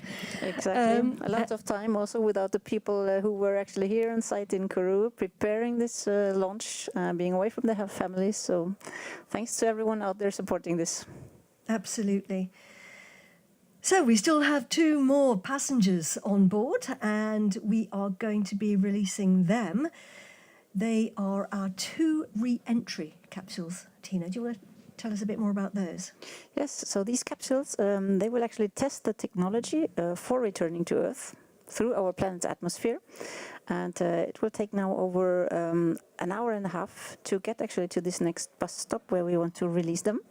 And they will be seeing the heat of re-entry once they are released from the upper stage. And we will reignite the Vinci engine once more because we will deorbit and leave no space debris out there. So for sustainability reasons, Ariane 6 is actually designed to clear up the orbit and re-enter after the end of the mission. Very important. What goes up must come down. And we actually do come down in the South Pacific, 1,500 kilometers from inhabited areas. So it's the spot with the least populated spot on Earth here. It's called the Nemo Point, actually. Aha. So we are now hoping to hear from the directors of European Space Agency, Joseph Aschbacher, Chairman and CEO of the French Space Agency, Philippe Baptiste, who will be speaking probably in French. We'll stay tuned and we'll resume, encapsulate what he said afterwards.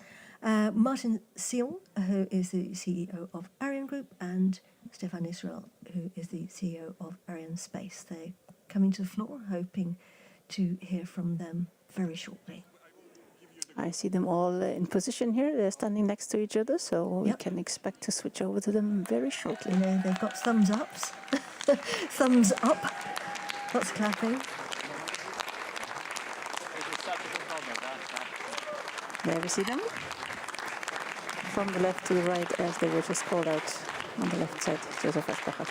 We are looking at some very happy faces here.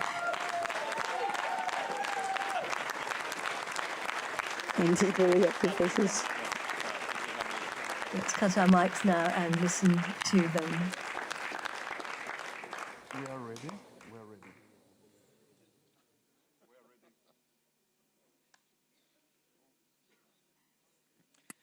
So very warm welcome to all of you who are listening here in different establishments, also of course here in Kourou.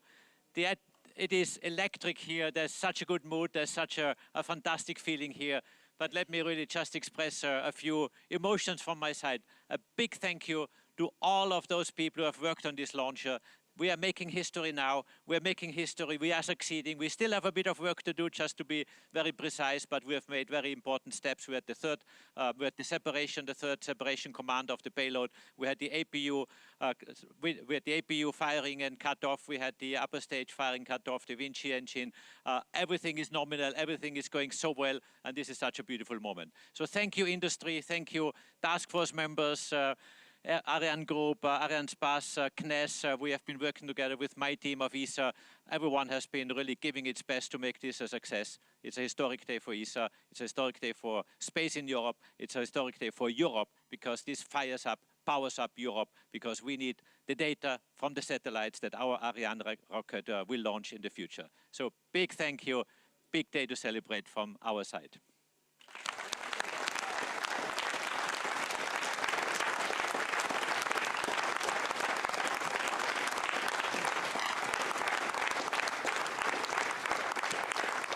So Joseph has said it all, so I'm not sure I have much more to say, but Europe is back. Europe is back in space, so this is perhaps a very important moment. Thank you very much. Thank you, of course, also to French Guiana, to CSG team, who has been working very, very well and was very challenged over the last few years. So it's a great moment, and Europe is back in space. So thanks a lot.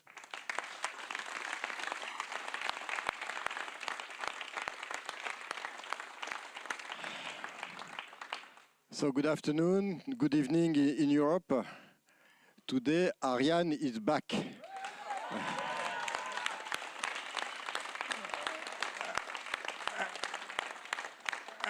And today, with this new launcher, Europe is restoring its autonomous access to space, and we all know how important this is for all of us. But what I would like to share as a feeling is first my sense of relief. It's quite visible after such a success, but also a sense of pride for all the teams who have been working for this program. The thousands of rocket makers from Ariane Group, from all the European industrial partners, from 13 countries who have been working tirelessly on this program to overcome the challenges. It has been a difficult program, and their work enables us today to see such a brilliant success. So I'd like to congratulate all of you, to thank all of you, and really I'm proud of your talent and your dedication. Second topic, because we've got customer here, is that now we have to ramp up production to serve our customers. It is already ongoing, and it starts by a next launch before a year end, and this will be another interesting episode in the saga. And the last topic I'd like to mention is that the mission is not yet completed. The upper stage is still in orbit, maneuvering, and we are expecting a lot of precious information to prepare for the future. So, go Ariane 6, go!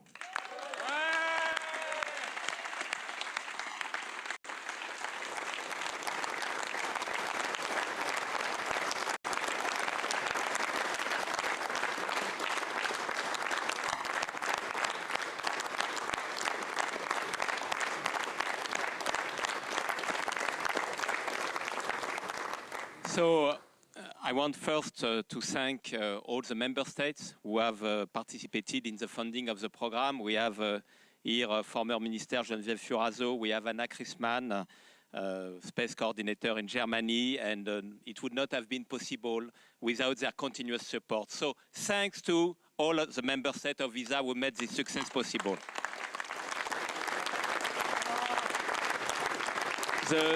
The second thing I want to say is to, as said by Martin, to congratulate all teams. This decision has been made since a decade, and all teams who have worked for this success in the agencies, in industry, is an outstanding Team Europe, and today it is their success, and they must be very proud of what they have achieved. And last but not least, it's our customers. During these years, the customers stand on our side. We have a backlog of 29 launches to deliver for both institutional and commercial customers. It would not have been possible without their trust and without their loyalty to Arianespace. So my thought now is going to our customers who have been on our side, and now we must deliver. And I am very proud to announce that what has been achieved since 1 hour and 6 minutes and what is currently being achieved allows us to make a mission for the French MOD by the end of the year, and it would be the second mission of Ariane 6 and the first operational mission. Thank you very much.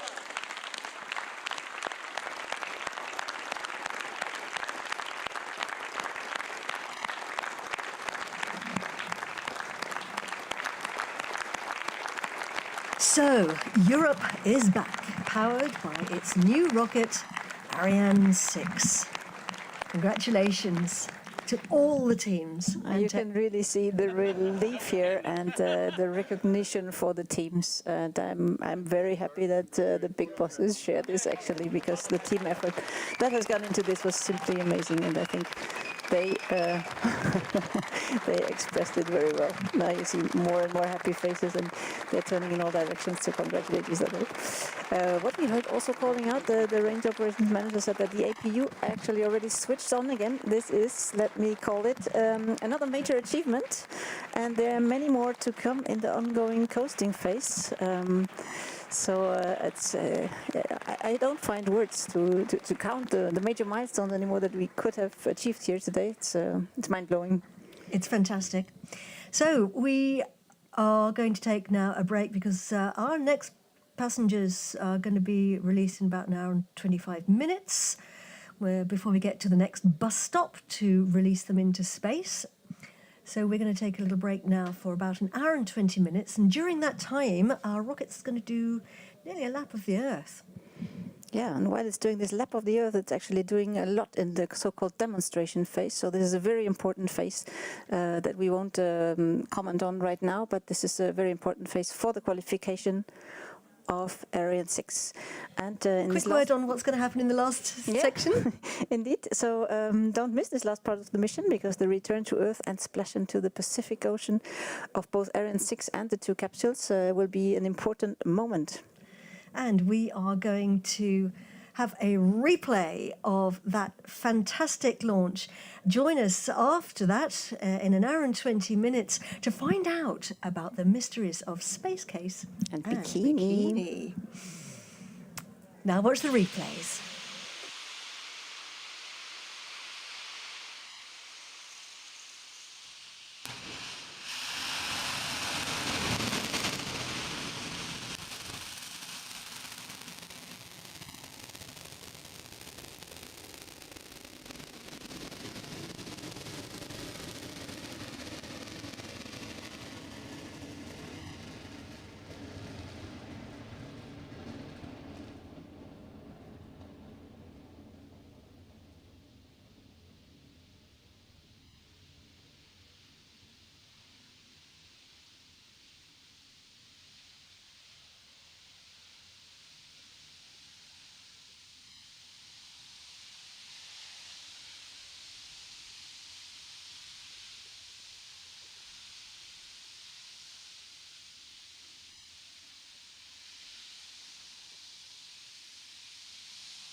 À tous de DDO, un peu de calme s'il vous plaît. La mission n'est pas finie.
Hello again and welcome back. We are 2.5 hours into the inaugural flight of Europe's new rocket, Ariane 6, from the European spaceport in French Guiana. I'm Katie Haswell and I'm in mission control with Tina Buchner da Costa, who is a rocket systems expert from the European Space Agency. Thank you very much indeed, Tina, for being with us. A pleasure, Katie. A very quick recap. We lifted off from the pad at the European Spaceport in French Guiana. You saw those beautiful pictures. It was a perfect launch. And we have gone through and completed a number of very important milestones. But during the break, you will have seen that on the telemetry on the right-hand side of your screen, that's the trajectory of the launch vehicle at the top of the screen there on the right, that our launcher is off its planned trajectory. Tina, can you talk us through what's happening? Sure, I can. So our planned trajectory is actually the green one, and we are on the yellow one. So what we see is that our trajectory has actually kept a stable altitude over the Earth, and we haven't been rising in orbit. So we are, as a reminder, in the third phase of our mission. It's the demonstration phase. And in this phase, what was actually foreseen was to look at how the upper stage is behaving in the coasting phase. So here it is critical to manage the tank pressure, the tank temperature, and above all we were testing the behavior of the APU, the Auxiliary Propulsion Unit, which is a very new feature on Ariane 6 and which has worked flawlessly in the first coasting phase. Now in this coasting phase it was actually supposed to reignite, and we had successful confirmation of the reignition before we actually went into the break, but unfortunately a couple of seconds later the APU was switched off again. And yeah, that was due to safety measures on board, actually, that ensure that we only reignite if it is really safe. So what happened there was we had an anomaly, as we call it, so a non-nominal behavior. And that led to switching off the APU, and once the APU is switched off, we are not anymore having this constant thrust, this little push that we explained before. So we didn't rise in orbit anymore. So we are cruising at a constant speed and constant altitude right now, and we are probably not going to finish this part of the mission as we were hoping to. And we're currently waiting for the range operations manager here in the Mission Control Center to confirm whether or not we will do the third boost of the Vinci engine. We're looking here at the teams in the Jupiter Mission Control Center, about 15 to 20 kilometers from the pad, depending on which route you take. What are they doing right now, Tina? Well, I think there's a lot of communication going on right now, because the people who are actually seeing what happens on the launcher, they are sitting out in the Galliot station, so they're receiving the launch vehicle data, analyzing the data, communicating back and forth with our support teams in Europe, analyzing what is happening and what is the best way actually to finish this mission safely, because safety is paramount. So we don't want to leave any space debris, and they're right now deciding what to do next. And once this decision is done, we will hear from the range operations manager.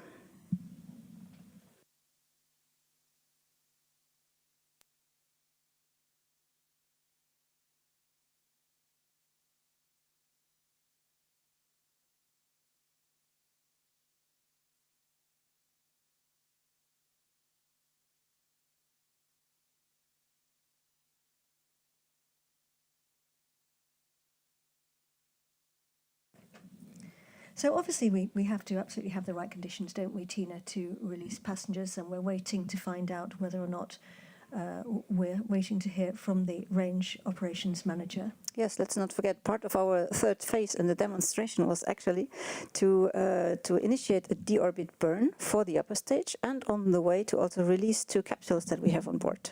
So right now the capsules are still safe on the upper stage, not released, and we need to have the right conditions before we release them.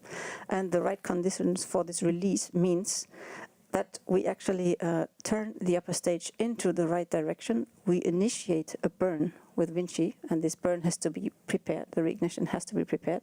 So there's the APU coming in to repressurize the tanks. If the APU is not running, it cannot repressurize the tanks. If we don't do this braking burn, it means we will not be on our deorbiting trajectory safely facing the Earth for re-entry. And as long as we are not in these safe conditions, we cannot release the capsules. Just remind everybody that we have a number of onboard cameras, which has been wonderful because we've had some absolutely sensational pictures from them. We've had some very successful moments, and it was also a very magnificent liftoff. Tina, do you want to just remind everybody of some of the events we've been through? Yeah, I guess with the replay, everyone has seen the mission again. We had a beautiful liftoff here from French Guiana. We had booster separation that we could even witness here with our beautiful eyes, because we had a beautiful sky after 2 minutes into the flight. Then the fairing was opening exactly according to plan. We see some upper stage maneuvers here on the cameras right now, just in case you wonder what's going on there. So it's dark, meaning we are not illuminated here, so we don't really see very well our planet anymore. Just before we carry on telling everyone what's been happening so far, can you just talk us through what we're actually looking at on the picture? It looks like we've got a camera there pointing at a piece of the upper stage and looking at that wonderful image there of the curvature of the Earth, I think. Well, it's a bit dark, so it's hard to see what we're actually looking at right now. So where was I? We were separating our boosters, separating our first stage as planned. Next milestones which came up was the successful ignition for the first time of the Vinci engine.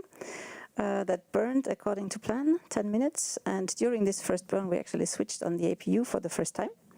And it performed flawlessly for its first ignition. And also the first coasting phase, where the APU was running and doing its job, was completely perfect and as planned. We had successful release of the CubeSats. And here we are in our second part of the coasting, or in our second coasting phase, in the third part of the mission, the demonstration part. So for anybody who might have missed our program earlier, Tina, you explained to us what the APU is, and I know you've given us a bit of an explanation, but do you want to just explain to people why the APU is important and very new on this mission? Yes, so the APU, as I already said, is the auxiliary propulsion unit, and it is the game changer for Ariane 6. It is actually the equipment that allows us to reignite the engine. And that job has been performed flawlessly for the first reignition of the engine. So what it does is it actually repressurizes the tanks. How does it do it? It taps off oxygen and hydrogen from both tanks, sends them into a gas generator that heats up the propellants, and with the heated gas, we repressurize the tanks. And at the same time, its job is also to settle the propellants on the bottom of the tank, because we don't want the propellants floating around, especially for ignition. We need them to be at the bottom of the tank, and its job is actually to provide a constant thrust, so the propellants are on the lower part of the tank, and from where we can guide it into the engine inlet. You can see there on the right-hand side the telemetry information being tracked, I believe, at the moment by New Norcia, the teams there in Australia, and our altitude 590 kilometers above Earth. The distance is the distance if you were to draw a straight line from the launch pad to the position where the launcher is over the Earth. And vitesse at the bottom of the screen is the French word for speed, and as Tina mentioned, travelling there at a constant speed and at a constant altitude, of course. Yeah, maybe here to remind, we are in a circular orbit around the Earth, so it's a stable orbit where we don't change our altitude over the Earth. So it's circular, it's stable. We're in. Our attitude control systems are running, so we're here in stable altitude and waiting for the next steps. What are attitude control systems? So the attitude control system is a cold gas system that is actually working on gaseous hydrogen in our case. So we tap off from the hydrogen tank, and this gas is used to do control maneuvers, so meaning to turn the upper stage in the right direction and to keep it in orbit. And there are always some little disturbances on any kind of orbit, and they're actually counteracted by this attitude control system.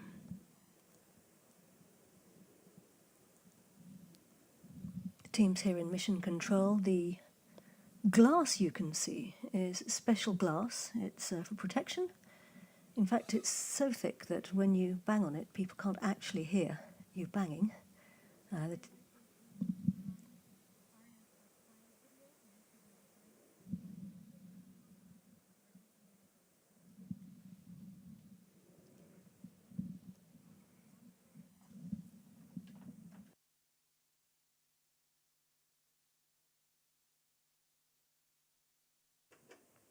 So we just have some information from our regie, and we actually have collected some voices of clients of Ariane 6 who will announce, express their excitement about the upcoming missions with Ariane 6. So we're hoping to see that shortly, and we'll let you know when that's coming up.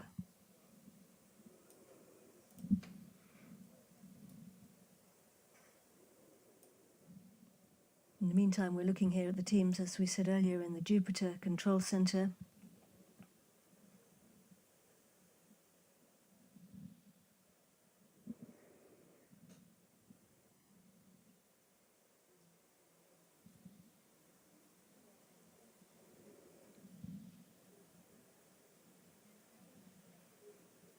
So let's hear now from the voices of the people you just mentioned, Tina. A European space dream comes true with Ariane 6, the embodiment of space innovation, conquering the stars with this inaugural flight. The European Commission, the EU Agency for the Space Programme, the French Directorate General of Armament, the DGA, as well as Amazon, Intelsat, to name but a few. These long-standing partners have all chosen Ariane 6 for their upcoming missions. A partnership with Arianespace built on a historic trust in the Ariane family. Our customers say it all.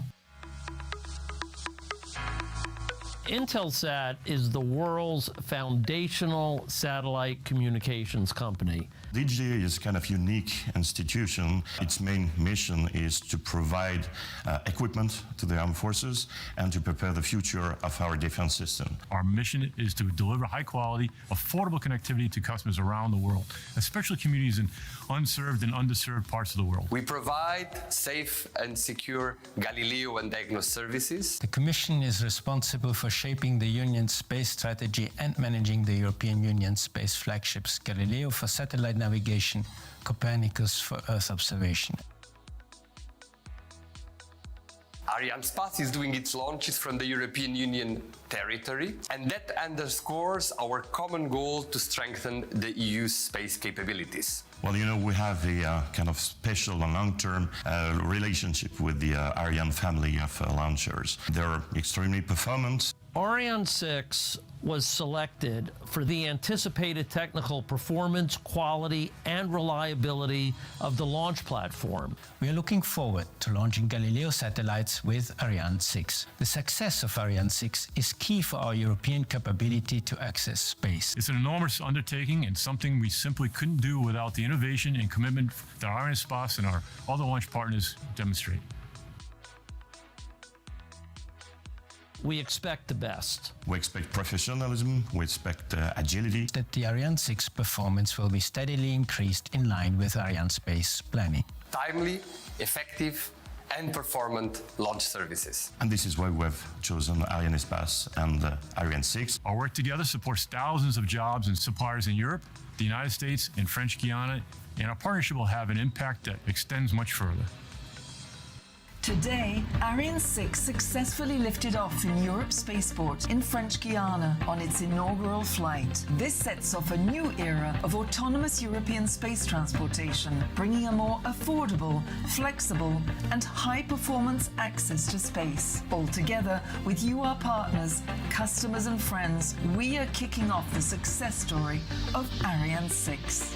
Go Ariane 6! Go Ariane 6, go! Go Ariane 6, go!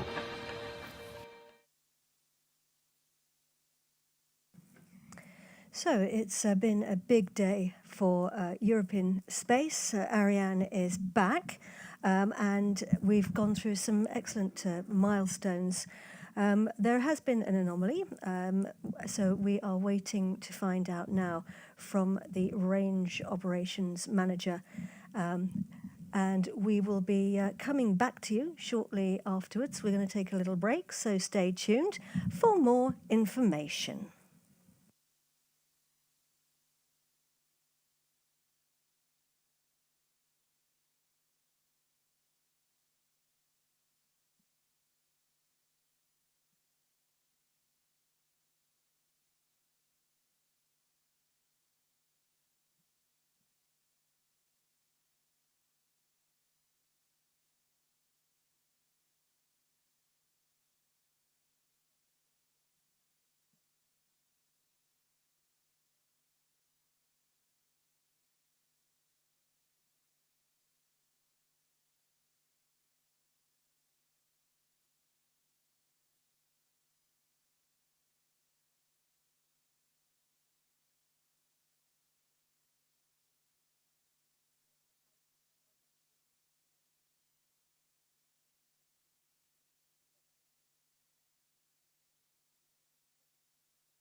Well, it looks like we're not going to hear from the range operations manager right now, Tina. Yeah, indeed. So, Katie, but there is actually a press conference coming up, and we might hear some of the explanations directly during this.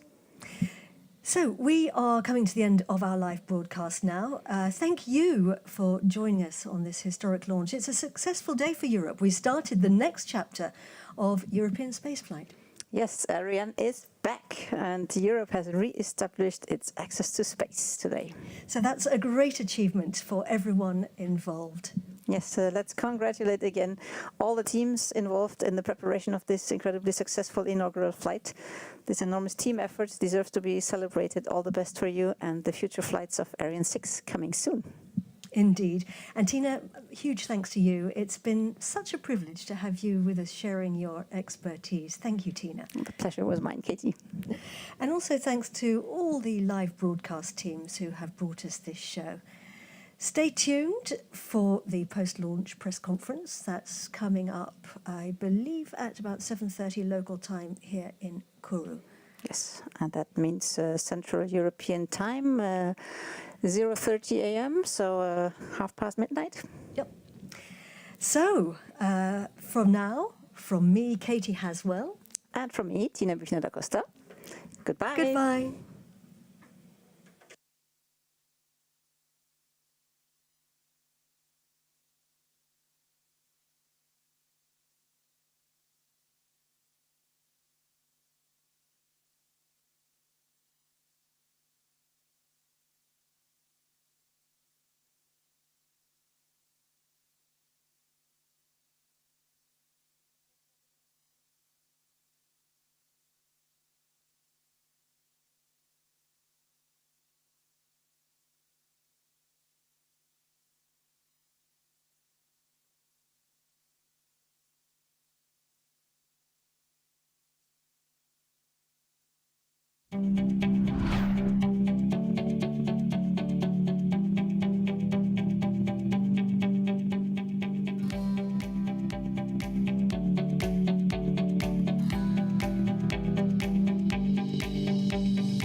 À tous jeux vidéo, rassemblement devant le MIO pour la photo de famille, s'il vous plaît.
À tous de DDO, donc reprise de la mission, c'est pas fini. La ME et RTM ont encore besoin de travailler.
Good evening all and welcome to the Ariane 6 inaugural flight press conference from the European Spaceport here in Kourou, French Guiana. I'm Anne-Sophie Bradet, the head of communication of the European Space Agency, and I will be the moderator of this press conference. We have a journalist here with us in the room, and we also have journalists following us online. So I will start by introducing our speakers, get some first comments from them, and then I will open the floor to questions. Questions will come from the room, but you can also, for those that are remotely located, ask them from the media@esa.int. So let me introduce the speakers here today. We have Joseph Aschbacher, the Director General of the European Space Agency. We have Philippe Baptiste, the CEO of CNES. Martin Sion, the CEO of Ariane Group. Stéphane Israël, CEO of Ariane Espace. Tony Tolkien-Nielsen, who is the ESA Director of Space Transportation. Karine Levaux, CNES Head of Space Transportation. Valérie de Corvère, A6 Inaugural Flight Program Manager at Ariane Group. And Caroline Arnoux, Head of the Ariane Business Unit at Ariane Space. I guess we can all clearly state that today is an extraordinary day for Europe. We've witnessed an incredible show. We have a launch success, and Europe is back in space. So I would like to ask you, please, if you could share all your comments, your feelings, your emotion. How do you feel today? And Joseph, you start with this comment, please. Yeah, thank you, Anne-Sophie, and a very warm welcome also from my side. It's late here in Kourou, it's even later in Europe, but I can tell you, despite the late hour, we are really excited. We are relieved, we are excited. This is a historic moment. An inaugural launch of a heavy launcher does not happen every year. It happens probably every 20 years or maybe 30 years. The last one was about 30 years ago.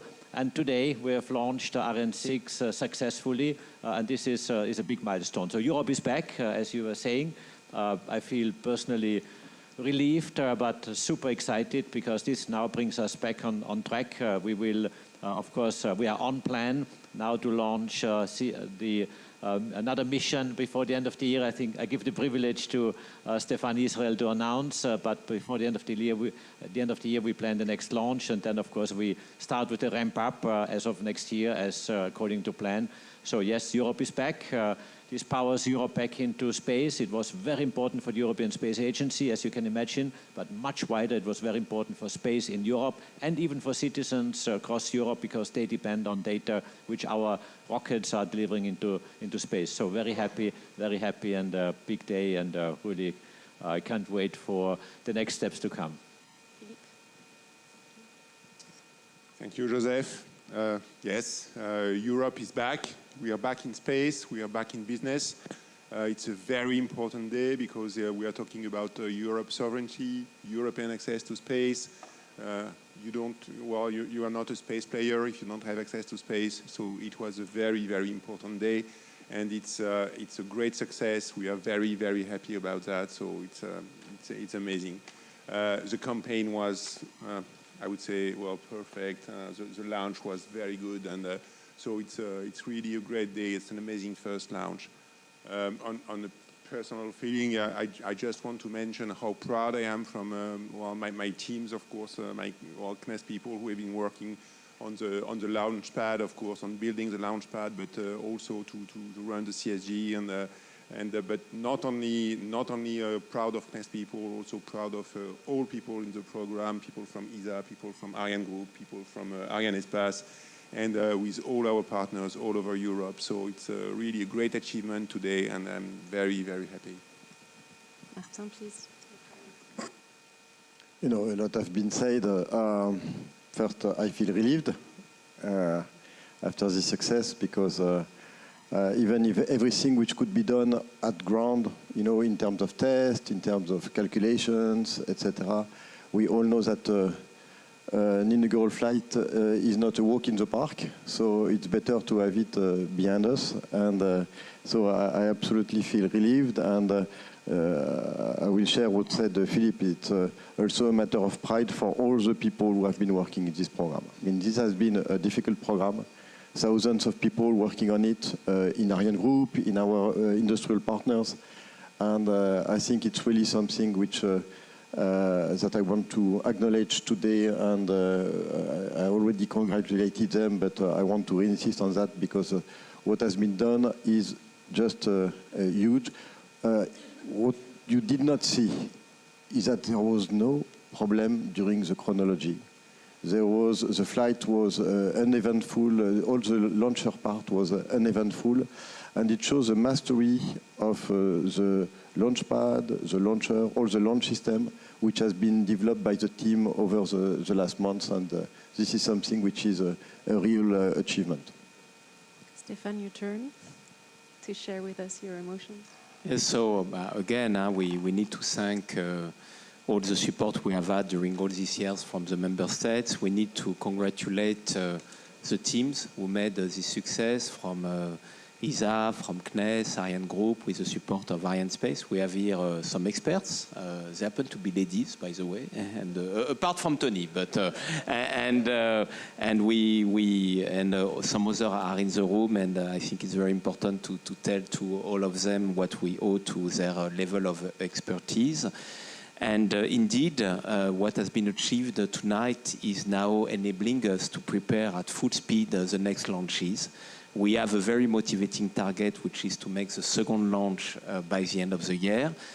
We have now, for the second launch, passenger, which should be CSO3 for the French MOD. And we will have all the next ones which are going to follow. And now what is very important for us is to prepare the ramp-up. And just on a personal touch, it was a bit strange because I have had the feeling that it was even easier than on Ariane 5. So it was not something I expected, but the chronology, I have made a lot of chronology, and it was one of the most easy chronology. And so it's amazing that for our first launch, things have been so smooth and so easy. So congratulations. You mentioned the key role that all the experts play, so I would like to give them the floor as well to give, maybe share comments, or maybe Tony, you want to start? Yeah, I can only echo what has been said, but Joseph asked me this morning, how do you feel? And I said to him, I have stress, and I have confidence, and I have also emotions. And before the launch, when people ask me, so how do you feel about this? Are you nervous? I said I was 96% confident and 4% very nervous. And I think I was lying a little bit.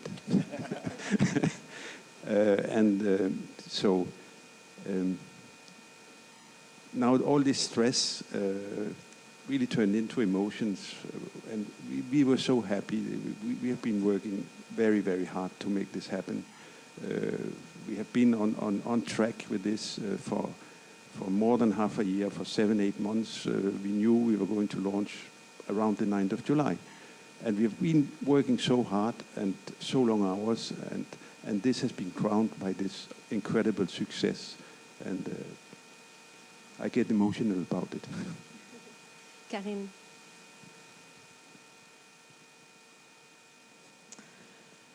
What an incredible success that we had today. It was a great moment. The launch is a great success, and we achieved something very, very high, very amazing, and it is important to thank every people involved in the program who makes this success possible today. I'm so proud to be part of these people, and it was amazing. Thank you. I just steal the microphone 1 second because I forgot something which is very important.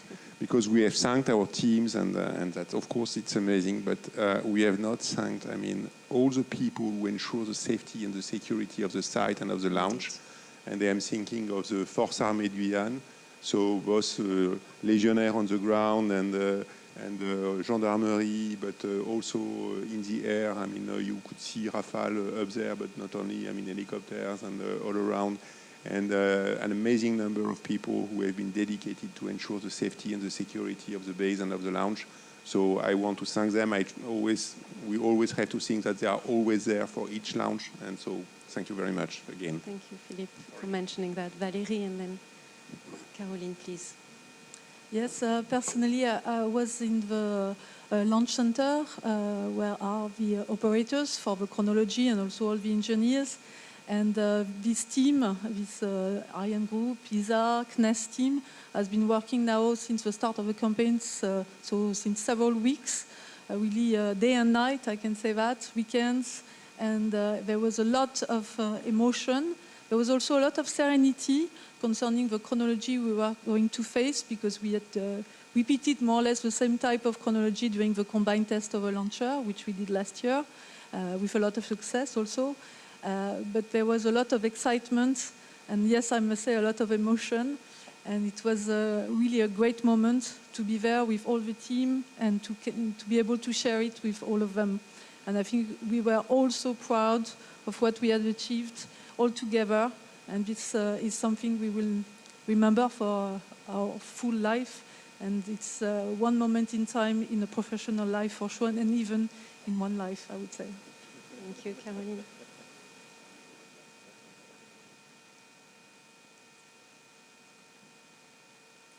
So, on my side, I would like to say that I'm extremely proud of this launch, and proud to be able, thanks to this success, to serve our customers.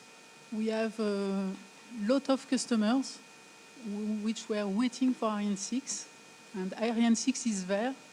And thanks to the success, we are able to serve them. And I think it's extremely important for all of us. And I would like to say also that I'm impatient, because this success was, of course, important, but it's the beginning of something. And I will be extremely happy to be back to work tomorrow morning to start the preparation of the coming missions. Thank you all. We already have some questions, because something occurred during the tech demo phase. So could you please elaborate on that? Maybe Martin? Yes. You well understood that there were several phases in this flight. And we have centered our comments on what was the main objective of this flight, which was the launch phase, and which culminated with the separation of the first satellites, which was done after 2 boosts of Vinci and APU, everything ran perfectly. And then we had a demonstration phase, which was to see how the upper stage behaves in microgravity and how the different systems operate. Because microgravity is something that we cannot test on the ground. And that was the purpose of the demo phase. And what happened is that at one point of time, we reignited the APU. It did reignite, and then it stopped. And that's, we don't know why it stopped. This is something that we will have to understand when we've got all the data. And then the upper stage behave according to this new situation, which means that the Vinci engine decided not to restart because there was no APU operating, so it was not in a good condition to restart. And so there was a passivation of the upper stage, which was triggered in order to make it an object which does not create dangers of debris. And the passivation works perfectly according to plan. And also, it was the launcher system decided automatically not to release the 2 capsules, the 2 passengers, because it would have created additional debris. And so we have an event which is not understood yet, which is why did the APU stop. But all the rest of the mission was according to plan. So this is fortunate, but this is also why we make a tech demo in flight, because there are some things that we cannot test on the ground. And this is why, from the beginning, we were very clear on the fact that there were 2 aspects. One was to demonstrate a launch success, which we did, and then to understand and to gather as much information as possible in this microgravity phase. And I'm looking forward to have all the data and that all the teams, all the experts will work in order to better understand what happens, and we will inform the public at that time. I suggest we start now with the questions and start with the room and journalists present here in the room. Could you please stand up and state your name and media, and someone will bring you a microphone. Do we have to speak in English or can it be in French? Yeah. About the minor thing that happened at the end, to what extent does it put into question the program of the new launch, the next launches of Ariane 6? No, my colleagues will complement, but as we said, we have what we have achieved tonight with the launch success enables us to prepare the next missions, and starting with the second one. So we are perfectly on track now to make a second launch this year in 2024 for the French MOD and to make the next missions. So it has no consequence on the next launches. So now we'll take one question. I guess Stephen Clark from Ars Technica, your question was answered, but please let us know if you want to further elaborate on it. We have a question from Thierry Dubois from Aviation Week. Was the first 3 separations around 1:05 a.m. successful? And then the second question is, the APU is a key element of the Vinci launcher and reignition in particular. If it worked correctly just once, should engineer go back to fine-tuning the APU? Josef Aschbacher? Yeah. Just to answer the first part, but I think the second part was already replied to by Martin. Yes, so the stage is separated correctly, first stage from the second stage. This worked all nominally, exactly according to the time. And on the APU, it fired once correctly and exactly according to expectations. On the second try, this was exactly as Martin was just explaining. After a short while, it shut down, and therefore we had the situation was developing exactly along the nominal situation, nominal in the sense of what was programmed in order to continue the mission profile. Now, a question from the room, please. Yes, Josh Bozana from Political. Thank you. 2 questions, if that's okay. First of all, to Joseph and to Philippe. You were both very outspoken before the launch about the decision by EUMETSAT to switch one of the flights to SpaceX instead. I wonder, after today's success, do you have anything to add to that? Would you maybe suggest a turnaround for the agency on that decision? And secondly, maybe for Martin, just on the maybe slightly distant topic of human spaceflight, what is the status of conversations? Are they at a very early stage about what could happen to convert Ariane 6 in the future to carry a human spaceflight mission? Thank you. Yeah, on the MDG, or let's say not using Ariane 6 for the MDG S1 mission, I think this is really something for EUMETSAT to comment. It's not for me as ESA, or neither for CNES or anyone else. What we did express, and I think we can repeat what was said in the past, it was surprising that the decision was made before the launch has occurred today. But the decision itself, I would like to make it crystal clear, is a decision of EUMETSAT. And maybe we can make just a comment, because we have spoken about the launch success, but the very first part of the mission, the first 18 minutes, were sufficient to make a mission such as EUMETSAT. It was an Ariane 5-like mission, so we can say very clearly tonight that what has been demonstrated during the first 18 minutes were strictly sufficient to make a mission such as the one for EUMETSAT. Well, as far as we stand by, I stand by what I said, which was, I think, pretty clear, talking about European autonomy and safety and so on. So I stand by that, and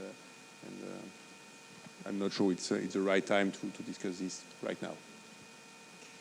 There's a question from Leo Enright. I think there was another question, but I won't give an answer which is very interesting, which is how could we adapt Ariane 6 to human spaceflight? I mean, if there is a need, it's something which is possible. A significant part of the additional safety come from the capsule, okay? But today we don't have a huge stream of work on this topic. But if there is a need, this is something that we would study very carefully and with a good appetite. And coming to Philippe Baptiste's comment, I mean, it's clear that when you see all the efforts which have been made by the member states to have autonomous access to space with Ariane 6, made by industry, which took its responsibility in all the difficulties, etc., to make this program where it is today, it would make sense that institutional payloads in Europe would be sent by a European launcher when they are available. And now Ariane 6 is available. A question from Leo Enright from the Irish TV. How important was the TV payload provided by the Irish company Realtra? And specifically, did it play a role in analyzing the anomaly after the successful orbit insertion?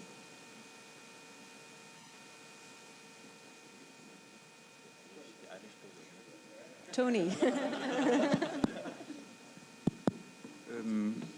I'll talk a little bit about the payloads. There were 9 satellites on board, CubeSats, which were deployed after the second boost. So it was a full success for them. Now we had 2 re-entry capsules that were supposed to re-enter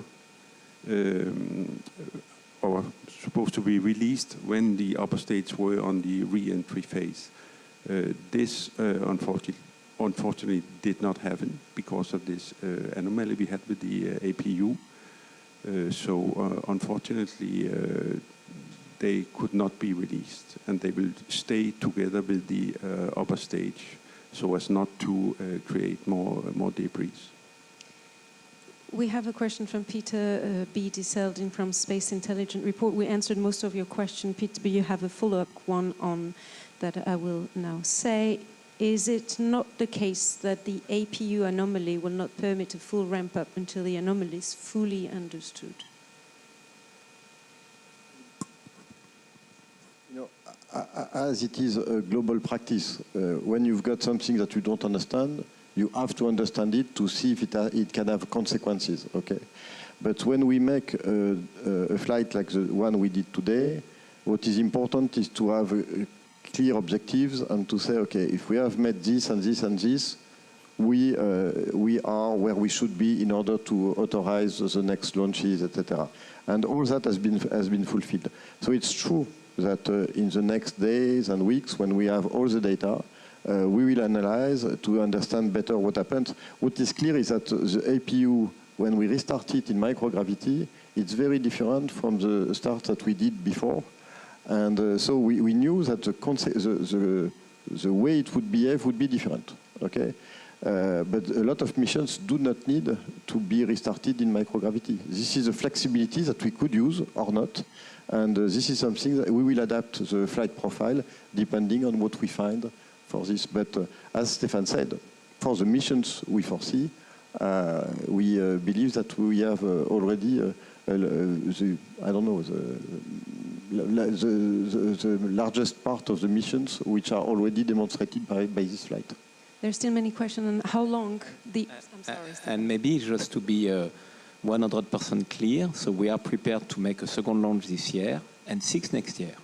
And this is the objective, and what has been achieved tonight is allowing us to go full speed to this ramp-up, to be very clear. And yet, there are many questions how long the analysis of the data will take.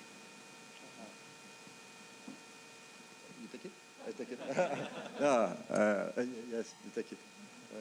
So we first need to retrieve all the data from the different stations, and then we will post-treat them. And so we should start in a few days the analysis.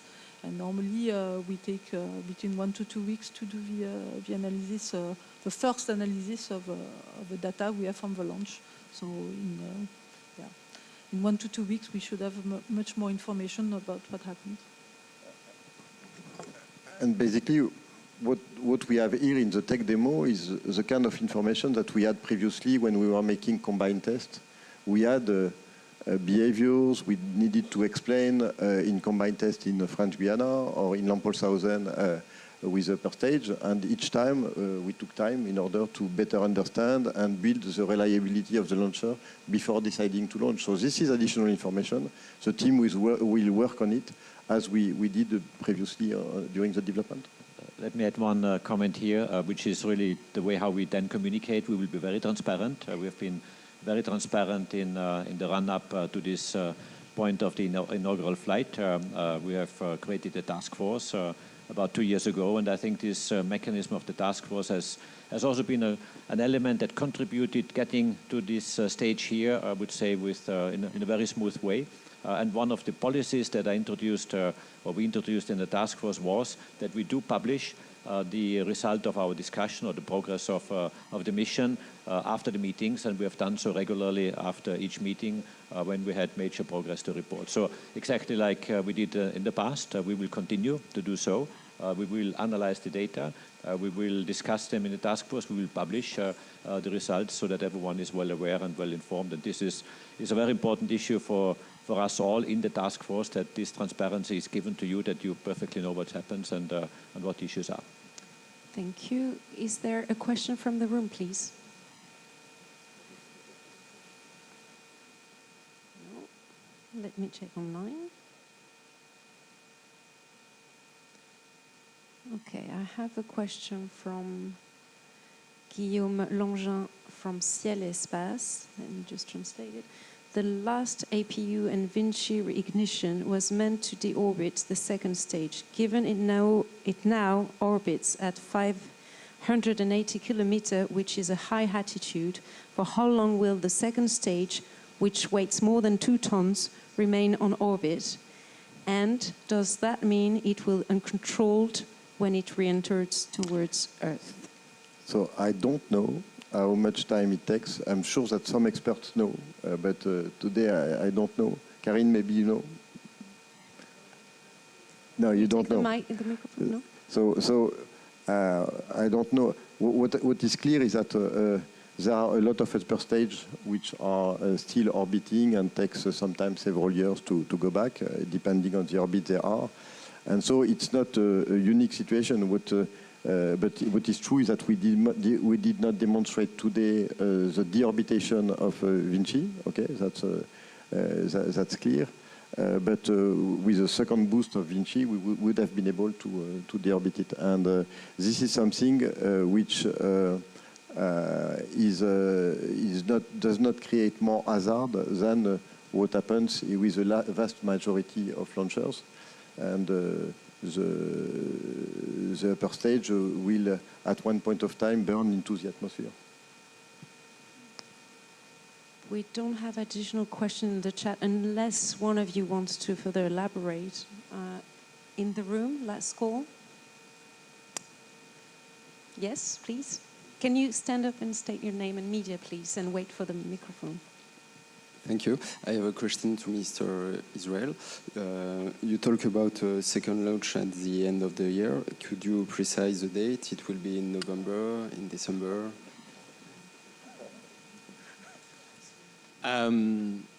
Let's elaborate a little bit on what is coming now in the Guyana Space Center.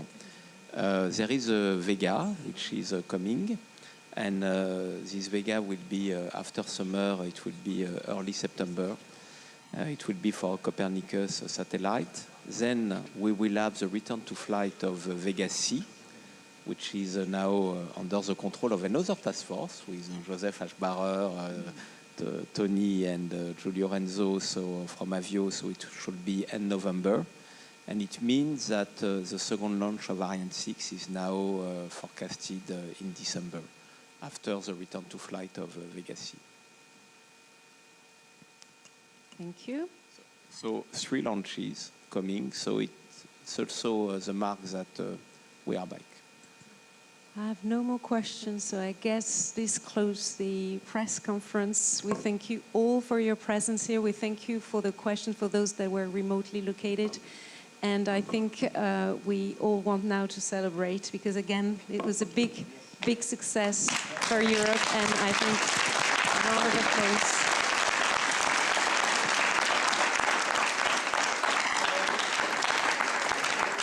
Thank you all.